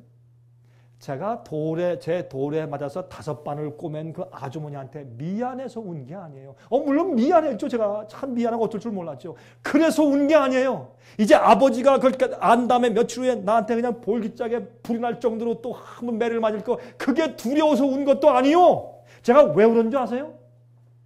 저희 어머님의 사랑 때문에 울었어요. 난 너무나 내가 어머니가 나를 이렇게 감추어주고 날 이렇게 사랑하시는데 벌 주지 않으시는 어머니, 용서하시는 어머니, 저 그것 때문에 울었어요. 그때 어릴 때도 그게 이해가 되더라고. 그날 제가 새 언약의 경험을 했단 말이에요. 무슨 뜻인지 아세요? 그 전에 제 어머님과 아버님을 했어요. 너 병구가 다시는 그런 전쟁놀이 하지 말아라. 너 다칠 수 있고 남도 다칠 수 있어. 하지 말아라 할 때 안 하겠습니다. 약속을 했어요. 정말 제가 진정으로 약속했어요? 진정이었어요. 안 하겠습니다. 근데 제가 뭘 몰랐는가? 그걸 안 할 수 있는 힘이 내게 없다는 것을 몰랐어요. 약속을 했어요? Yes. 진심이었어요? 진심이었어요. 그러나 약속을 지킬 수가 없었어요. 그게 뭐예요? 옛 언약이에요. 안 하겠습니다. 안 하겠습니다. 왜? 무서우니까. 다칠까봐, 남들 다칠까봐, 또 아버지한테 야단 맞고 매 맞을까봐. 알겠습니다. 그게 뭐예요? 약속을 했어요? 했어요. 무엇으로? 두려워서. 사랑으로 한 것이 아니에요. 그게 뭐예요? 옛날에 시내산에서 한 옛 언약이에요. 지금도 예수를 믿지만 많은 그리스도인들이 참된 복음을 모르고 옛 언약 가운데 살고 있는 그리스도인들이 많이 있어요. 새 언약은 뭐예요? 예? 그런데 그날따라 이런 마음이 들어가요. 나는 다시는 전쟁놀이 안 해야 되겠다. 다시는 안 한다. 마음속에 들어오더라고요. 왜요? 어머님의 사랑으로 내 머리에 기록을 새로 해주셨어. 이렇게요. 병구가, 내가 너에게 이렇게 명령하는 것은 내가 널 사랑해서 그래. 너를 위해서. 너 그렇게 하면 죽을 수 있어. 남 다치게 할 수 있고. 병구가, 다시는 전쟁놀이를 하지 말아라. 그때 제가 사랑으로 제 머리에 기록해줘. 새로운 율법을. 잘했어요. 어머니 알겠습니다. 내가 다시는 이제 안 합니다. 여러분 제가 약속합니다. 그때부터 지금까지 전쟁놀이 한 번도 안 했습니다. 제가 안 한다고 약속했어요. 근데 그 약속을 지킬 수가 없어서. 그게 뭐예요? 옛 언약이에요. 이제 그러나 사랑 속에서 안 할 마음이 생기고 더 이상 안 할 수 있게 되었어요. 내가 내 부모님의 마음을 저렇게 아프시게 하고 그렇게 하지 말라는 것을 내가 왜 자꾸 꾸역꾸역 하면서 부모님 마음을 아프시게 해드려야 되는가?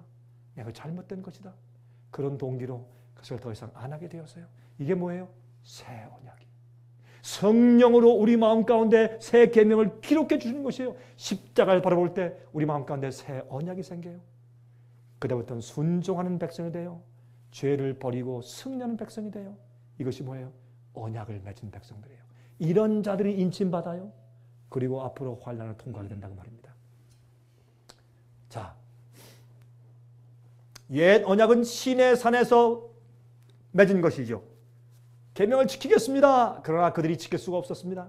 새 언약은 십자가 위에서 세운 것입니다. 여러분, 예수님께서 팔을 벌리시고 나는 너희를 포기할 수가 없다라고 말씀하실 때 이것을 이해하고 경험한 그리스도인들이 주님과 함께 새 언약 관계에 들어가는 것입니다. 여러분, 그러므로 여기에 히브리 9장 보면 15절을 말씀하기를 이를 인하여 그는 예수님은 새 언약의 중보신이 그랬어요. 예수님은 새 언약의 대제사장 되신다고 성경은 우리에게 말씀하고 있는 것입니다. 자, 그럼 구원이 무엇일까? 구원은 회복하는 것입니다. 구원은 에덴으로 돌아가는 것입니다. 범죄치 않고 주님의 뜻대로 사는 생애로 돌아가는 것입니다. 원래 창조받았던 상태와 하나님의 형상으로 돌아가는 것이 구원을 받는 경험인 것을 여러분 이해하셔야 합니다. 순종하는 백성들이 되는 것입니다. 그렇죠? 자, 그러면 무엇이 가장 중요한 이슈입니까? 우리의 구원에 대해서 무엇이 가장 중요한 이슈일까요? 죄의 문제가 가장 중요한 이슈입니다. 우리가 짓는 이 죄의 문제를 어떻게 해결할까 하는 것이 우리의 구원과 언약 관계의 가장 중요한 이슈입니다. 그것이 구원의 가장 중요한 이슈인 것을 여러분께서 이해하셔야 돼요. 요한일서 3장 2절 보십시다. 어떻게 말씀했습니까? 요한일서 3장 2절. 사랑하는 자들아, 우리가 지금은 하나님의 자녀라. 장래 어떻게 될 것은 아직 나타나지 아니하였으나 그가 나타내심이 되면 우리가 누구와 같을 줄을? 그와 예수님과 같을 줄을 아는 것은 그의 계신 그대로 볼 것을 인함이니. 요한일서 4장 17절 보세요. 이로써 사랑이 우리에게 온전히 이룬 것은 우리로 심판날에 담대함을 가지게 하려 함이니 주의 어떠하심과 같이 우리도 세상에서 그러하니라. 이게 뭐예요? 예수의 믿음을 가지고 사는 그리스도인 생애예요. 그렇죠? 이것을 올바로 가르치지 않기 때문에 오늘날 교회에서 타협된 값싼 은혜의 복음을 믿고 사람들이 마치 자기가 구원받은 것처럼 착각하며 살고 있어요. 아닙니다. 아닙니다. 새 언약 가운 관계에 들어가야 합니다. 로마서 1장 16절에 이 복음은 모든 믿는 자에게 구원을 주시는 하나님의 능력이 됩니다. 파워가 됩니다. 다이너마이트가 됩니다. 그렇게 성경은 말씀을 한 것을 볼 수가 있어요. 자, 요한일서 3장 7절부터 9절 보세요. 자녀들아, 아무도 너희를 미혹하지 못하게 하라. 의를 행하는 자는 그의 의로심과 같이 의롭고 죄를 짓는 자는 마귀에게 속하나니 마귀는 처음부터 범죄합니다. 하나님의 아들이 예수께서 나타나신 것은 마귀 일을 멸하려 하십니다. 우리 생애 가운데서 마귀가 우리를 종으로 만들어서 맨날 계명을 어기고 범죄케 하는 그 일을 멸하여 없애기 위해서 참된 복음을 경험하고 구원의 관계 가운데 새 언약에 들어가기 위해서 예수께서 오셨다고 말입니다. 이는 하나님께서 난 자마다 죄를 짓지 아니하나니 이는 하나님의 지가 그의 속에 거함이요 저도 범죄치 못하는 것은 하나님께서 났습니다. 범죄할 수가 없대요. 범죄할 수가 없대. 이게 무슨 말이에요? 주님을 사랑하는 사랑이 커져서 우리 마음에 가득 차면 우리가 주님의 마음을 아프시게 하고 주의 명령을 어기는 죄를 안 짓게 돼요. 주님의 사랑이 가득 차면 나 그거 싫어서 다시는 안 할 수 있게 돼요. 그것이 뭐예요? 복음의 최종 결론이고 목적이고 그게 파워예요. 여러분 가운데 어떤 죄의 노예가 되어 있어요? 어떤 죄의 습관 가운데 맨날 끌려다닙니까? 주님의 은혜와 능력 가운데 우린 그 죄를 승리할 수가 있습니다. 자, 로마서 6장 6절부터 13절 보시면 보세요. 7절 보세요. 이는 죽은 자가 죄에서 벗어나 의롭다 하심을 얻었습니다. 죄를 그냥 가지고 있으면서 눈 감고 와웅하는 것이 아니라 죄에서 벗어나 해방되어서 의롭다 하심을 얻었다 그랬어요. 11절 이와 같이 너희도 너희 자신을 죄에 대하는 죽은 자요 그리스도 예수 안에서 하나님을 대신하는 산자로 여길지니라 그랬어요. 자, 로마서 6장 14절 보세요. 죄가 너희를 주관치 못하리니 죄가 우리 주인이 더 이상 아닙니다. 죄가 우리를 이렇게 끌고 가고 저렇게 끌고 가는 파워가 더 이상 없다고 성경 말합니다. 이는 너희가 법 아래 있지 아니하고 은혜 아래 있음이니라. 그렇죠? 예수의 은혜 가운데 구원받았다, 은혜로 구원받았다 하는 것은 뭐예요? 보세요. 죄가 우리를 주관하지 못하게 하는 그 파워가 우리 속에 생긴 것이에요. 죄에 끌려다니지 않습니다. 더 이상 우리가 실수할지 몰라요. 마귀가 다리를 걸어서 넘어뜨릴지 몰라요. 그러나 어떻게 해요?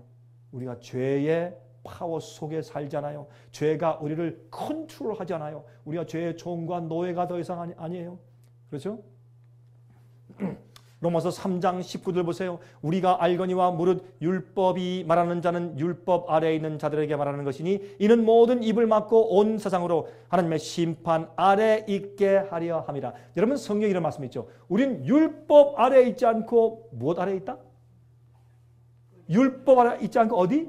은혜 아래에 있다. 그래서 우리가 은혜로 구원받는다. 율법으로 구원받을 자가 없다. 맞아요. 율법으로 구원받을 자가 없어요. 행함으로 구원받을 자가 없어요. 그러나 주님의 은혜 가운데서 율법의 그 정죄에서 벗어나요. 왜? 주님의 뜻대로 살기 때문에 율법이 우리를 정죄하지 못해요. 율법이 우리 속에서 죄를 찾지 못해요. 우리 마음이 순결하게 변화되고 주의 뜻대로 사니까. 그 파워가 있으니까. 복음의 은혜 속에 사니까. 그런데 여러분 율법 아래에 있지 않다라는 것은 무슨 뜻입니까? 율법 아래에 있다는 것은 계명을 맨날 범하며 어기면서 죄 가운데 살고 있기 때문에 죄가 정죄하는 상태예요. 죄의 심판을 받고 있는 상태예요. 그것이 율법 아래에 있는 상태예요. 그러면 은혜 아래에 있다. 뭐예요? 율법 위에 있는 상태예요. 율법 그 정도가 아니에요. 더 큰 은혜 가운데 살아요. 여러분 보세요.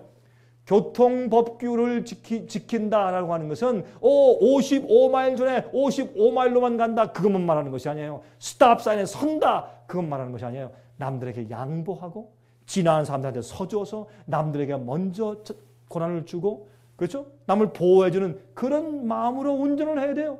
난 55마일에 딱 섰다. 예? 그거는 교통법규의 기본이죠. 그러나 정말 법규를 지키는 사람은 그보다 더 올라가서 은혜 가운데 있어요. 여러분 우리가 살인하지 말라. 그럼 사람을 죽이지 않는다고 난 계명을 지킨다. 그런 거예요? 아니에요. 성령의 감동 속에 그것뿐만 아니라 남을 사랑해. 누구까지? 원수까지. 그런 마음이 들어가요. 그러므로 우리가요. 계명의 문자대로 이것보다 계명을 지키는 품성과 마음이 생기는 것이에요. 언제? 용서받고 회개할 때. 주님의 은혜가 내 속에 들어와서 하나님의 은혜가 나를 지배하실 때. 그게 은혜 아래 있는 경험이에요. 우린 율법 아래 있으면 안 돼요. 은혜 아래 있어야 돼요. 은혜 아래 있는 것이 성령 아래 있는 경험이에요. 그것이 복음의 경험이에요. 여러분은 복음을 경험하십니까? 여러분은 은혜 가운데 사십니까? 여러분 은혜 아래 사십니까? 아니면 율법 아래 사십니까? 한번 생각해 보세요. 그래서 언약을 맺은 백성들이 누군가 하는 것을 우리가 올바로 이해해야 할 것입니다. 죄와 은혜와의 관계. 로마서 5장 보면 지금 시간이 많이 지나갔으니까 제가 좀 줄이겠습니다. 로마서 5장을 보면 말씀하기를 어떻게 해요? 죄가 사망 안에서 왕노릇한 것처럼 왕노릇한 것은 뭐예요? 파워가 있어요. 힘이 있어요. 막 휘두르는 힘이 있단 말이에요. 죄가 왕노릇하는 것은 우리 생애 가운데서 죄가 왕노릇하면 우리가 죄의 힘에 질질 끌려다닌단 말이에요. 그렇죠? 그런데 보세요. 그렇게 한 것 같이 은혜도 또한 의로 말미암아 왕노릇하여. 이게 무슨 말이에요? 죄도 파워지만 은혜도 뭐다? 파워다. 그렇죠? 우리가 어떤 데 말이죠? 죄를 안 질려도 죄에 자꾸 끌려다녀. 안 하려고 해도 자꾸 하게 되고. 그게 뭐예요? 죄의 종이에요. 그 죄의 파워를 우리가 이길 수 없는 상태에 사는 것. 그게 죄의 종이에요. 그렇죠?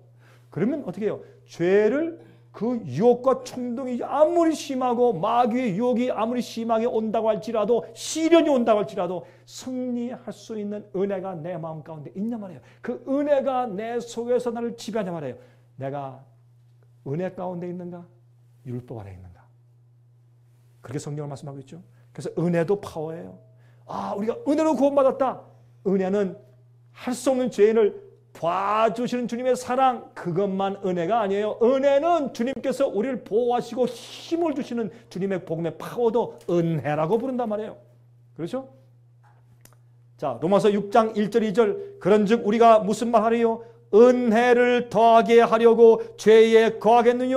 그럴 수 없느니라 그랬어요. 내가 은혜로 구원받았다. 그런다고 죄를 더 지을 것인가? 천만에 아니라. 그렇게 성령은 설명하고 있어요.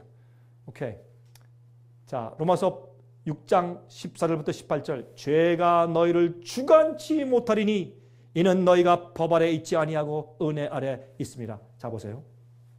하나님께서 예수께서 이 땅에 오실 때 의인들을 데려가실 때요. 마귀가 고소할 거예요. 하나님 이 사람 안 됩니다.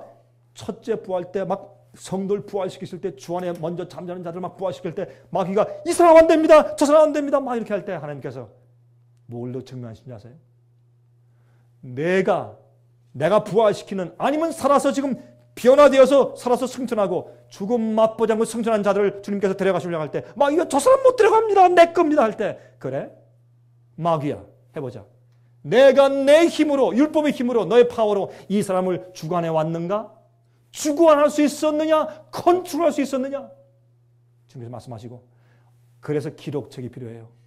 여러분들이 과거에 많은 죄를 범하고 죄의 종으로 산 적이 있었을지라도 예수님의 은혜로 구원받고 속죄함 받았을 뿐만 아니라 새 언약에 들어가서 인침받고 성령의 은혜와 복음의 파워가 우리 마음의 동기부터 우리를 주관했기 때문에 우리가 연약하게 쓰러질 때가 있었을지 모르나 그러나 우리는 주의 계명을 지키면서 예수의 믿음을 가지고 죄를 이기고 승리하는 생활을 살았다는 것을 주님께서 펴서 보시면서 온 우주 앞에 자 내가 이 자를 의롭다고 인정하고 데려가는 것이 공정한 내 심판이냐 아니냐 온 우주가 할렐루야 아멘 저 사람은 영원히 살 자격이 있습니다 라고 할 것입니다.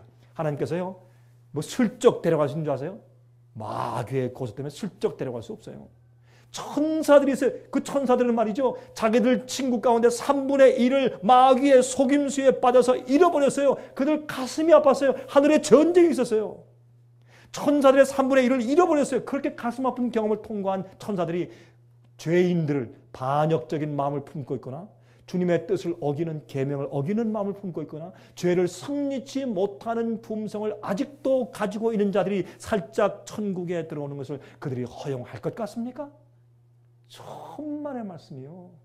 오늘날 얼마나 잘못된 복음이 세상에 퍼지는지 몰라요. 여러분, 참된 복음의 경험을 이해하지 못하고 새 언약의 경험을 체험하지 못한 사람들이 어떻게 해요? 맨날 똑같은 죄를 짓고 똑같은 사냥 욕심과 때가 똑같은 시기심과 질투를 가지고 살면서 내가 예수의 십자가를 믿으니 난 구원받은 것이다 라고 하는 통속적인 복음을 사람들이 왜 좋아해요? 자기가 죄를 진실로 버릴 마음이 없어서 좋아하는 거예요. 사람들은 끼리끼리 모이게 돼 있어요. 끼리끼리 모여요. 죄인들은 죄인끼리 모이고 의인들은 의인끼리 모여요. 이거 이상한 얘기죠. 여러분, 앞으로 알곡과 가라지가 갈라질 것이에요. 주님의 말씀과 주님의 명령대로 사는 백성들과 그렇지 않은 백성들, 그것을 어떻게 가릅니까? 하나님의 살아계신 하나님의 이마에 인침을 받은 자들과 또 마귀의 표인 짐승의 표를 받은 자들, 그 사이가 갈라져요. 14만 4천을 어떻게 표현했어요? 여러분, 요한계시록 13장은 짐승의 표를 받는 얘기 나와요. 14장 1절부터 누가 나와요? 그 짐승의 표를 받지 아니하고 거룩한 하나님의 인을 받은 자들. 그렇죠? 아버지의 이름과 어린 양의 이름이 그 이마에 기록되어 있는 거룩한 의인들이 어린 양과 함께 시온산에 서 있는 얘기가 나오는 것이 그 14만 4천 얘기 아니에요? 예? 그러므로 앞으로 이 새 언약의 복음을 체험한 사람과 체험하지 못한 사람들이 갈라져요. 그것이 알곡과 가라지 이야기고 그것이 짐승의 표 받은 자와 하나님의 인을 받은 자들의 차이인 것입니다. 그러므로 언약 관계에 들어간 자들만, 참된 복음을 경험하고 새 언약을 경험한 자들만 앞으로 개국 이래로 없던 환난이 임할 때 그 환난을 통과할 것입니다. 거룩한 전능자의 날개가 그들을 보호하게 될 것입니다. 여러분이시여, 그때 여러분들은 어디 계실 겁니까? 화면을 통해서 보는 분들이시여, 여러분들 그때 어디 계실 겁니까? 얼마나 심각한 질문입니까? 이것보다 더 중요한 질문은 이 세상에 지금 없어요. 그렇죠? 경제 파탄이 와 있습니까? 와 있습니다. 이것이 해결될 것입니까? 해결이 안 될 것입니다. 앞으로 지금 온역이 와 있습니까? 이런 문제가 앞으로 더 할 것입니까? 더 할 것입니다. 수천만 명, 수억 명 앞으로 죽을 것입니까? 그렇습니다. 이 세상에 엄청난 핍박을 올 것입니까? 그렇습니다. 나중에 이러한 경제적인 파탄이 미국을 중심으로 해서 온 세상에 짐승의 표를 내리게 만들 것입니다. 여러분, 이런 경제적인 파탄이 생겨야 사고 팔고 하지 못하게 한다라는 짐승의 표의 압력을 가하는 핍박이 가능하게 돼요. 여러분, 이러한 경제적인 재정적인 문제는 이 세상에 마치 사회주의적인 독재주의적인 그런 사회로 만들게 됩니다. 이런 어려운 상태가, 그것이 옛날에 이태리의 무솔리니의 파시즘이었고 그 다음에 옛날 독일의 나치주의 아니었어요? 전부 경제적인 폭락에서 시작한 것이 그런 독재주의였습니다. 똑같은 길을 미국이 앞으로 걸을 것입니다. 여러분이시여, 여러분 아십니까? 이 미국이 지금 사회주의로 들어가는 것을 아시죠? 미국의 정치가들, 국회의원들까지도 그것을 두려워해서 말하고 있고, 딕 모리스 같은 공화당원의 정책위원장도 얼마 전에 말했습니다. 지금 이 오바마 대통령은 미국을 사회주의로 이끌어 가려고 하고 있다. 그 이유를 정확하게 대했어요. 이것은 사회주의 아닙니까? 사회주의에서 뭐예요? 은행을 컨트롤해요. 그렇죠? 각 사람들의 보험을 컨트롤해요. 그렇죠? 여러분, 많은 컨트롤, 큰 기업들을 컨트롤해요. 이거 어디서 하는 거예요? 사회주의에서 하는 거예요. 자본주의에서는 그렇게 안 해요. 이것은 경제적인 파탄 가운데 할 수 없다 그러죠? 아니에요. 이런 것은 여러분, 미국에 있는 경제 파탄은요, 이것은 조작된 경제 파탄이에요. 이렇게 될 수밖에 없는 것을 이미 알고 있었어요. 그러나 그렇게 해왔어요. 여러분, 페더럴 리저브에서 이미 그렇게 실천을 해왔어요. 알고 있었지만은, 여러분, 그 똑똑한 석각들과 그런 경제학자들이 그걸 몰라요. 다 알아요. 이렇게 되면 앞으로 사회 경제가 파탄된다고 옛날부터 소리 외쳤어요. 루비니 같은 교수, 또 피터 쉬프 같은 학자, 많은 경제학 교수들과 경제학 박사들이, 경제 전문가들이 외쳤어요. 이렇게 하면 안 된다고. 란 폴 같은 국회의원은, 텍사스주에서 나온 란 폴 같은 국회의원은 소리 질러서 이러면 안 된다고. 이거는 미국을 파산시키는 음모라고 소리를 질렀어요. 국회의원도. 사람들이 그런 건 신문에 안 나요. 그런 얘기는. 그런 얘기는 TV에 안 나요. 또 재밌게. 여러분이 모르는 사이에 뒤에 엄청난 일들이 있어요. 이 미국은 마지막을 향해서 치닫고 있어요. 이제는 사회주의가 와요. 거기에다 천연재해가 와요. 성경에 말하는 사방 바람이 놓여져요. 엄청난 일들이 생겨요. 개국 이래로 없던 환란이 와요. 그때 주의 성도들은 하나님과 언약을 맺은 관계 가운데 들어가 있어야 돼요. 참된 복음을 경험하고 새 언약이 뭔지 여러분 마음 가운데 체험하고 있어야 돼요. 그래서 인침받음의 경험이 있어야 돼요. 그런 점을 앞으로 살 수 있어요.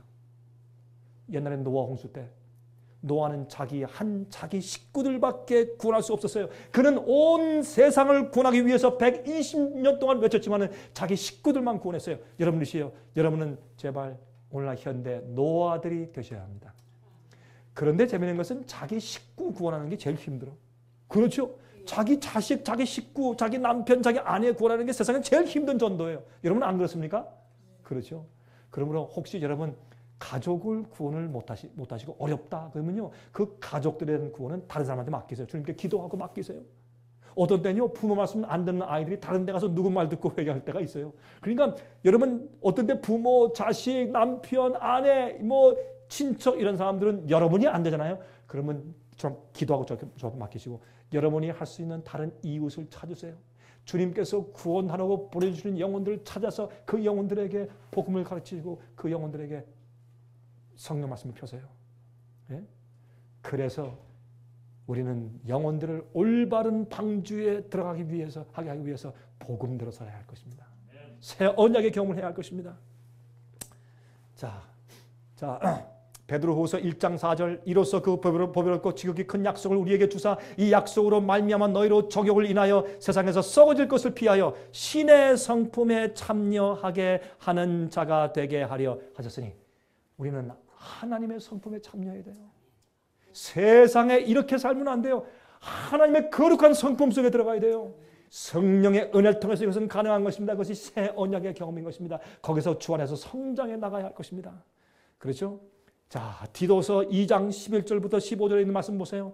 모든 사람에게 구원을 주시는 하나님의 은혜가 나타나, 은혜는 그저 봐주시는 것만이 아니라 우리를 성장시키는 것이에요. 보세요. 우리를 양육시키시되, 우리를 자라게 하시되, 경건치 않은 것과 이 세상 정욕을 다 버리고 근신함과 의로움과 경건함으로 이 세상에 살고 복스러운 소망과 우리의 크신 하나님 구주 예수 그리스도의 영광이 나타나심을 기다리게 하셨으니, 여러분 이것이 주님의 은혜입니다. 우리를 성장시키시고 의롭게 살게 하시고 경건해 가시고 예수님의 재림의 소망만 기다리게 하시고, 이게 주님의 은혜 역사예요. 그가 우리를 대신하여 자신을 주심은 우리 모든 불법에서 우리를 구속하시고 우리를 깨끗하게 하사 선한 일에 열심하는 친백성이 되게 하려 하심이라 그랬어요. 여러분이시여, 우리를 구속하신 것은, 우리를 용서하신 것은 의롭게 살도록 하기 위해서 주님께서 우리를 구속하신 것이 아니겠습니까? 자, 다니엘 12장 어제 읽었죠? 1절에 그때 내 민족을 호위하는 대군 미가엘이 일어날 것이요 또 환란이 있으리니 이는 개국 이래로 그때까지 없던 환란일 것이며 그랬어요. 그때에 내 백성 중 무릇 책에, 무슨 책에? 생명책에 기록된 모든 자가 구원을 얻을 것이라. 보세요. 대저 이 말은 마지막 때 10절입니다. 마지막 때까지 간수하고 범험할 것이니라. 많은 사람이 연단을 받아 스스로 정결케 하며 희게 할 것이나. 왜 스스로 그랬어요? 아니, 주님께서 우리를 씻으시는 거 아니에요? 그러나 선택은 우리가 해야 돼요. 내 마음을 드리고 바치는 것은 내가 해야 돼요. 내가 굴복하는 것은 내가 해야 돼요. 죄를 고백하는 것은 내가 해야 돼요. 마음 문 여는 것은 내가 해야 돼요. 스스로 내가 해야 돼요. 하나님께서 대신 해주지 않습니다. 오늘 결심하세요. 마음을 지금 여시고 주 앞에 내 죄를 드리고 주 앞에 굴복하고 내가 지금까지 애지중점에 버리지 않은 죄의 습관을 버리겠다고 지금 마음을 여세요. 스스로 하는 것이라고 성경은 말씀했어요. 스스로 정결케 하며 희게 할 것이나 악한 사람은 악을 행하리니 악한 자는 아무도 깨닫지 못하되 오직 지혜 있는 자는 깨달을 것이라. 지금 이 시대는 말이죠. 마지막 환란이 오기 바로 직전에 이 시대는 말이죠. 이 세상에 많은 사람들은 환란이 곧 닥치는 것을 알지 못해요. 제가 말씀드렸지만은 노아 홍수가 올 때 120년 동안 외쳤지만 홍수 이런 주먹 같은 빗방울이 떨어질 때는 하루였어요. 갑자기 왔어요. 비가 오기 전에 일주일 전에 은혜 시간이 끝나고 문이 닫혔어요. 아무도 방주에 못 들어갔어요. 그 이후에. 비가 오기 이전부터 은혜 시간이 끝났어요. 똑같은 사건이 이 마지막 시대에 생길 것이에요. 예수께서 말씀하시기를 인자가 올 때는 노아의 때와 같다고 그랬어요. 그게 반복되는 것이에요. 많은 사람들이 그것도 모르고 막 먹고 마시고 잔치하고 난리래. 이건 교인인지 세상 사람인지 알 수가 없어요. 어떤 데 보면. 교회 와서는 찬송 부를 땐 좋지. 밖에 나가 사는 거 보세요. 교인인지 세상 사람인지 알 수가 없어요. 믿는 자들이 욕심이 더 많아요. 요즘에는. 아, 축복받아야 주님께서 복 주신 겁니다. 축복받아야 더 좋은 집 짓고 장사 잘 되고 축복받아야지 주께서 복을 주신 것입니다. 그럴 수도 있어요. 안 그럴 수도 있어요. 마귀가 복을 줄 수도 있어요. 여러분이시여, 그러므로 이 시대 말이죠. 의로운 자, 지혜 있는 자는 정결케 하는 시대요. 죄를 씻는 시대요. 불순종을 버릴 시대요. 새 언약의 관계에 들어가는 시대예요. 그러나 악한 자들은 무슨 때인지 몰라. 마음대로 살아. 세상의 재미로 살아. 예? 세상에 이런 위기가 오고 환란이 오는 것도 깨닫지도 못하고 그냥 마음대로 살아. 거기서 지금 차이가 나는 것이에요. 지금은 인침받는 시대예요. 준비하는 시대예요, 여러분. 예?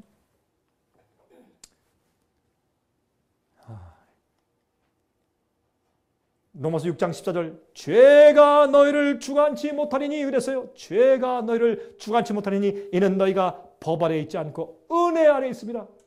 성령의 은혜 아래 있는 것은 능력의 은혜 아래 있다는 그런 뜻입니다. 자, 창세기 3장 15절에 뭐라 그랬어요? 내가 너로 여자와 원수가 되게 하고 너희 후손도 여자의 후손과 원수가 되게 하리니 여자의 후손은 내 머리를 상하게 할 것이요 너는 그의 발꿈치를 상하게 할 것이니라. 이것은 마귀와 예수님과 예수님의 후손 사이의 전쟁이죠. 그러면 우리가 예수님 안에 있을 때 우리에게 뭘 주신다? 원수되게 한다. 이것은 영어로 I will put an enmity within you. 그렇게 표현했어요. 영어 성경에는 적개심을 준다. 우리가 성령의 은혜 가운데 굴복하고 회개하면 새로운 피조물 되게 하시면서 우리 마음가운데 뭘 주세요? 죄와 마귀를 미워하는 마음을 주세요. 그건 우리 속에서 스스로 만들 수 없는 불가능해요. 예수님께서 선물로 우리 마음 가운데 죄와 악과 마귀에 대해서 불순종에 대해서 미워하는 마음을 적개심을 주신단 말이에요. 그게 뭐예요? 그게 구원이에요. 그게 복음의 파워예요. 그게 은혜 가운데 사는 것이에요. 그게 주님의 은혜로 내 속에 선물로 온단 말이에요. 우리 힘과 노력으로 안 되는 것이에요. 주님께 그것을 받아야 돼요. 그게 성령을 받는 것이요. 예? 그래서 요한계시록 14장 11절 보세요. 성도들의 인내가 여기 있나니 저희는 하나님의 계명과 예수 믿음을 지키는 자니라 그랬어요. 예수 믿음을 지키는 자니라. 아, 불의를 하는 자는 그대로 불의하고 더러운 자는 그대로 더럽고 의로운 자는 그대로 의를 행하고 거룩한 자는 그대로 거룩되게 하라. 내가 행한 대로 갚아주기 오신다. 그렇게 성경을 말씀했어요. 그렇죠? 자, 이런 말씀을 우리 조금 시간이 이제 다 지났으니까 좀 우리가 생략하고 그렇죠? 죄를 지울 수 없는 상태까지 들어갈 수가 있어요. 누구 힘으로? 예수님의 능력으로. 우리 힘이 아니에요. 성령의 은혜로 우리는 죄를 미워하고 죄를 짓지 않을 상태에 들어갈 수가 있어요. 마지막 인침받는 자들은 환난을 통과하면서 계명을 범치 않고 죄를 안 범하는 품성을 가지고 있어요. 그래서 그들의 이마에 아버지 이름과 예수의 이름이 기록돼요. 왜요? 예수의 성품을 닮았기 때문에. 예수님 이 땅에 살면서 한 번도 죄를 안 졌어요. 그런 품성이 우리들에게도 은혜로 가능해요. 이걸 얘기하면 사람들이 극단이래, 광신이래. 그런 광신 얘기를 왜 성경 기록해 나왔어요? 그러면 계명을 지키라. 계명을 지키는 건 죄를 짓지 않는다. 똑같은 얘기 아니에요? 죄는 계명을 어기는 것이 죄니까. 여러분 한번 우리가 함정으로 생각을 좀 해보셔야 할 것입니다. 그런 자들이 지금 준비되어 가고 있습니다. 저는 홍콩에 가도 중국에 가도 말레이시아 가도 한국에 물론이고 카나다 가도 남미에 가도 미국에 아프리카에 가도 이런 준비되어가는 성령의 은혜의 경험, 새 언약의 경험이 무엇인지를 차근차근 이해하고 체험해 나가는 주의 백성들을 전 보고 다닙니다. 분명히 그런 사람들이 세상에 곳곳이 있습니다. 주님께서 당신의 백성을 가지고 있습니다. 주의 여전히 남은 무리가 준비되고 있습니다. 여러분 정신 차리십시오. 기도하십시오. 마음을 주 앞에 드리십시오. 성령을 받으십시오. 주 앞에 굴복하십시오. 주여 난 죄인입니다. 연약합니다. 난 할 수가 없습니다. 내 생에 아무런 선이 없습니다. 그러나 주님이시여 주의 말씀대로 살기를 나는 원합니다. 날 도와주십시오.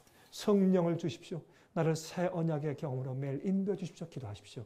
하나님은 여러분을 재창조하고 그렇게 만들 수 있는 고난과 능력이 있으십니다. 그게 창조의 능력입니다. 주님은 말씀으로 세상을 창조했어요. 주님의 말씀을 믿으면 그 말씀의 파워가 여러분을 그렇게 창조할 수가 있습니다. 자, 너희가 나를 사랑하면 나의 계명을 지키라.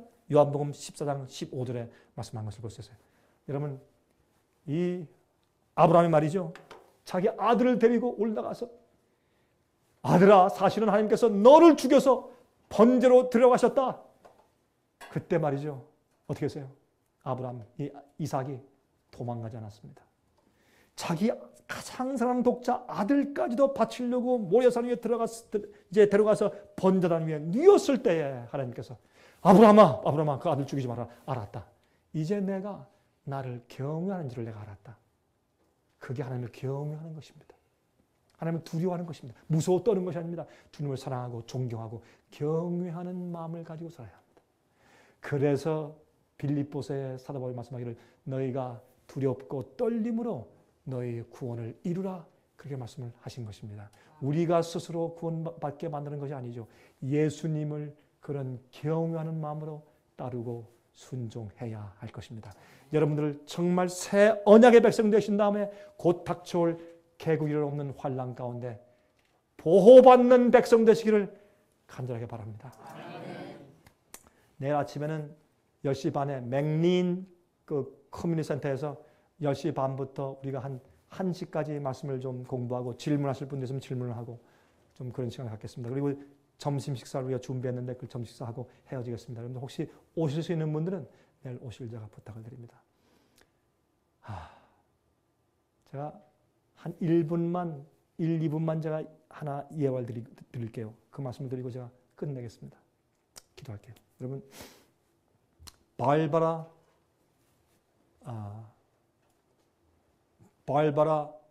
맥다나ल्드 이름이 바알바라 맥다날이라는 여자가 있었습니다. 납치범들한테 붙잡혔습니다. 이 납치범들이 어떻게 했냐면 관을 짜가지고 그 여인을 그 관 속에 집어넣고 못을 박았어요.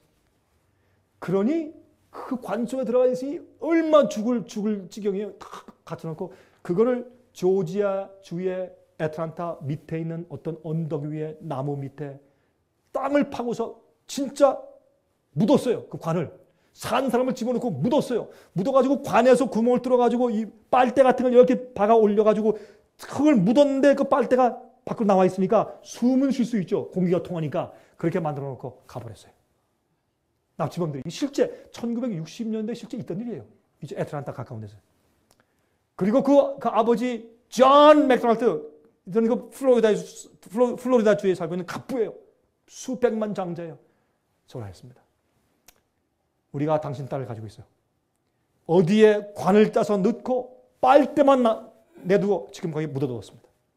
만약 당신이 우리한테 돈을 100만 불을 캐시 현금을 안 가져오면 당신 딸은 영원히 죽을 것이오. 100만 불. 1960년대의 100만 불은 지금의 한 500만 불 됩니다. 죽을 지경이 있었습니다. 그렇죠? 이제 자기 아버지가 500만 불을 안 주면 어느 장소인지 알 수가 없고 당장 죽게 되겠습니다.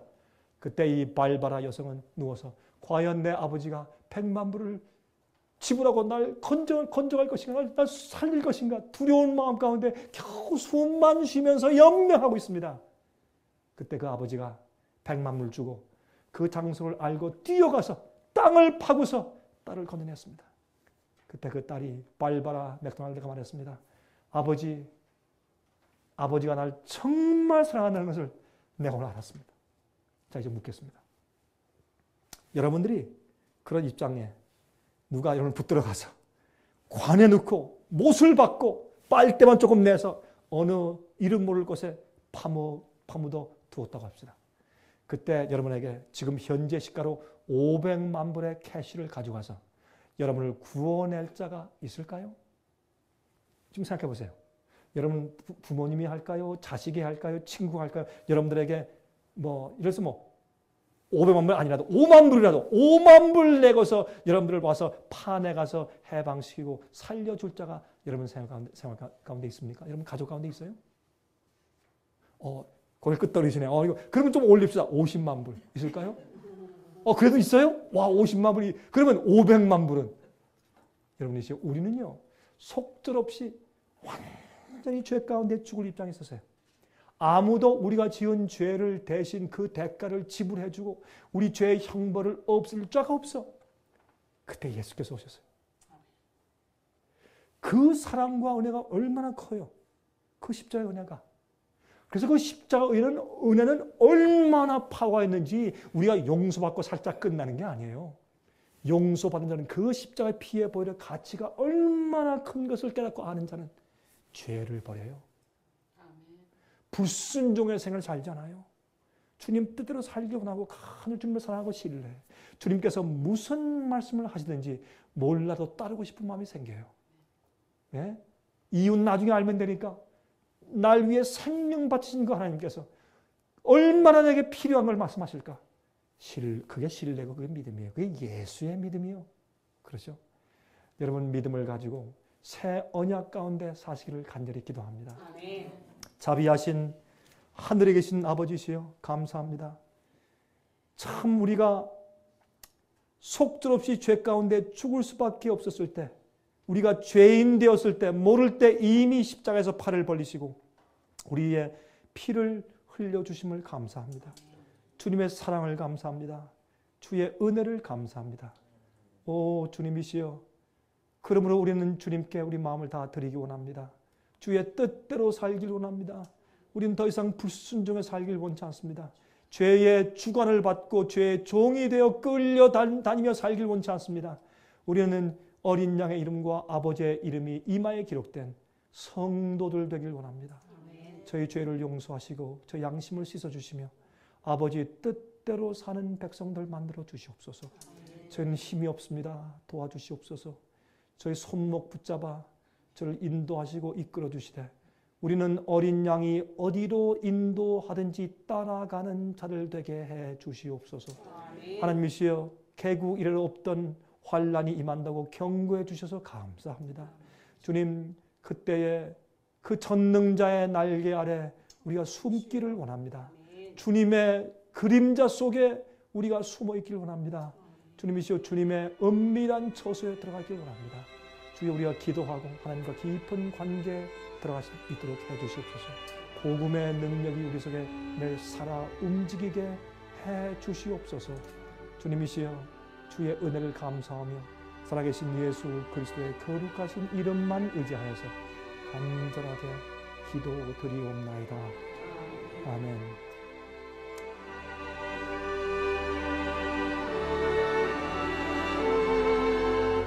은혜 많이 받으셨습니까? 생애의 빛은 각종 미디어, 즉 출판물, 텔레비전, DVD, CD, 그리고 웹사이트를 통하여 복음을 전하는 미디어 선교기관입니다. 생애의 빛 선교 사업에 대해서 좀 더 자세하게 알기를 원하시는 분들은 웹사이트 www.sostv.net을 방문하시기 바랍니다. 생애의 빛 웹사이트에는 지금까지 나온 모든 월간지와 DVD, 텔레비전 방송물들을 누구나 무료로 보실 수 있도록 준비되어 있습니다. 원하시는 책자나 테이프 있으시면 무료 전화 1-877-704-1004, 1-877-704-1004, 1004번으로 신청하여 주시기 바랍니다. 미국 동부 시간으로 월요일부터 금요일까지 9시에서 5시 사이에 전화해 주시기 바랍니다. 그럼 다음 시간까지 안녕히 계십시오.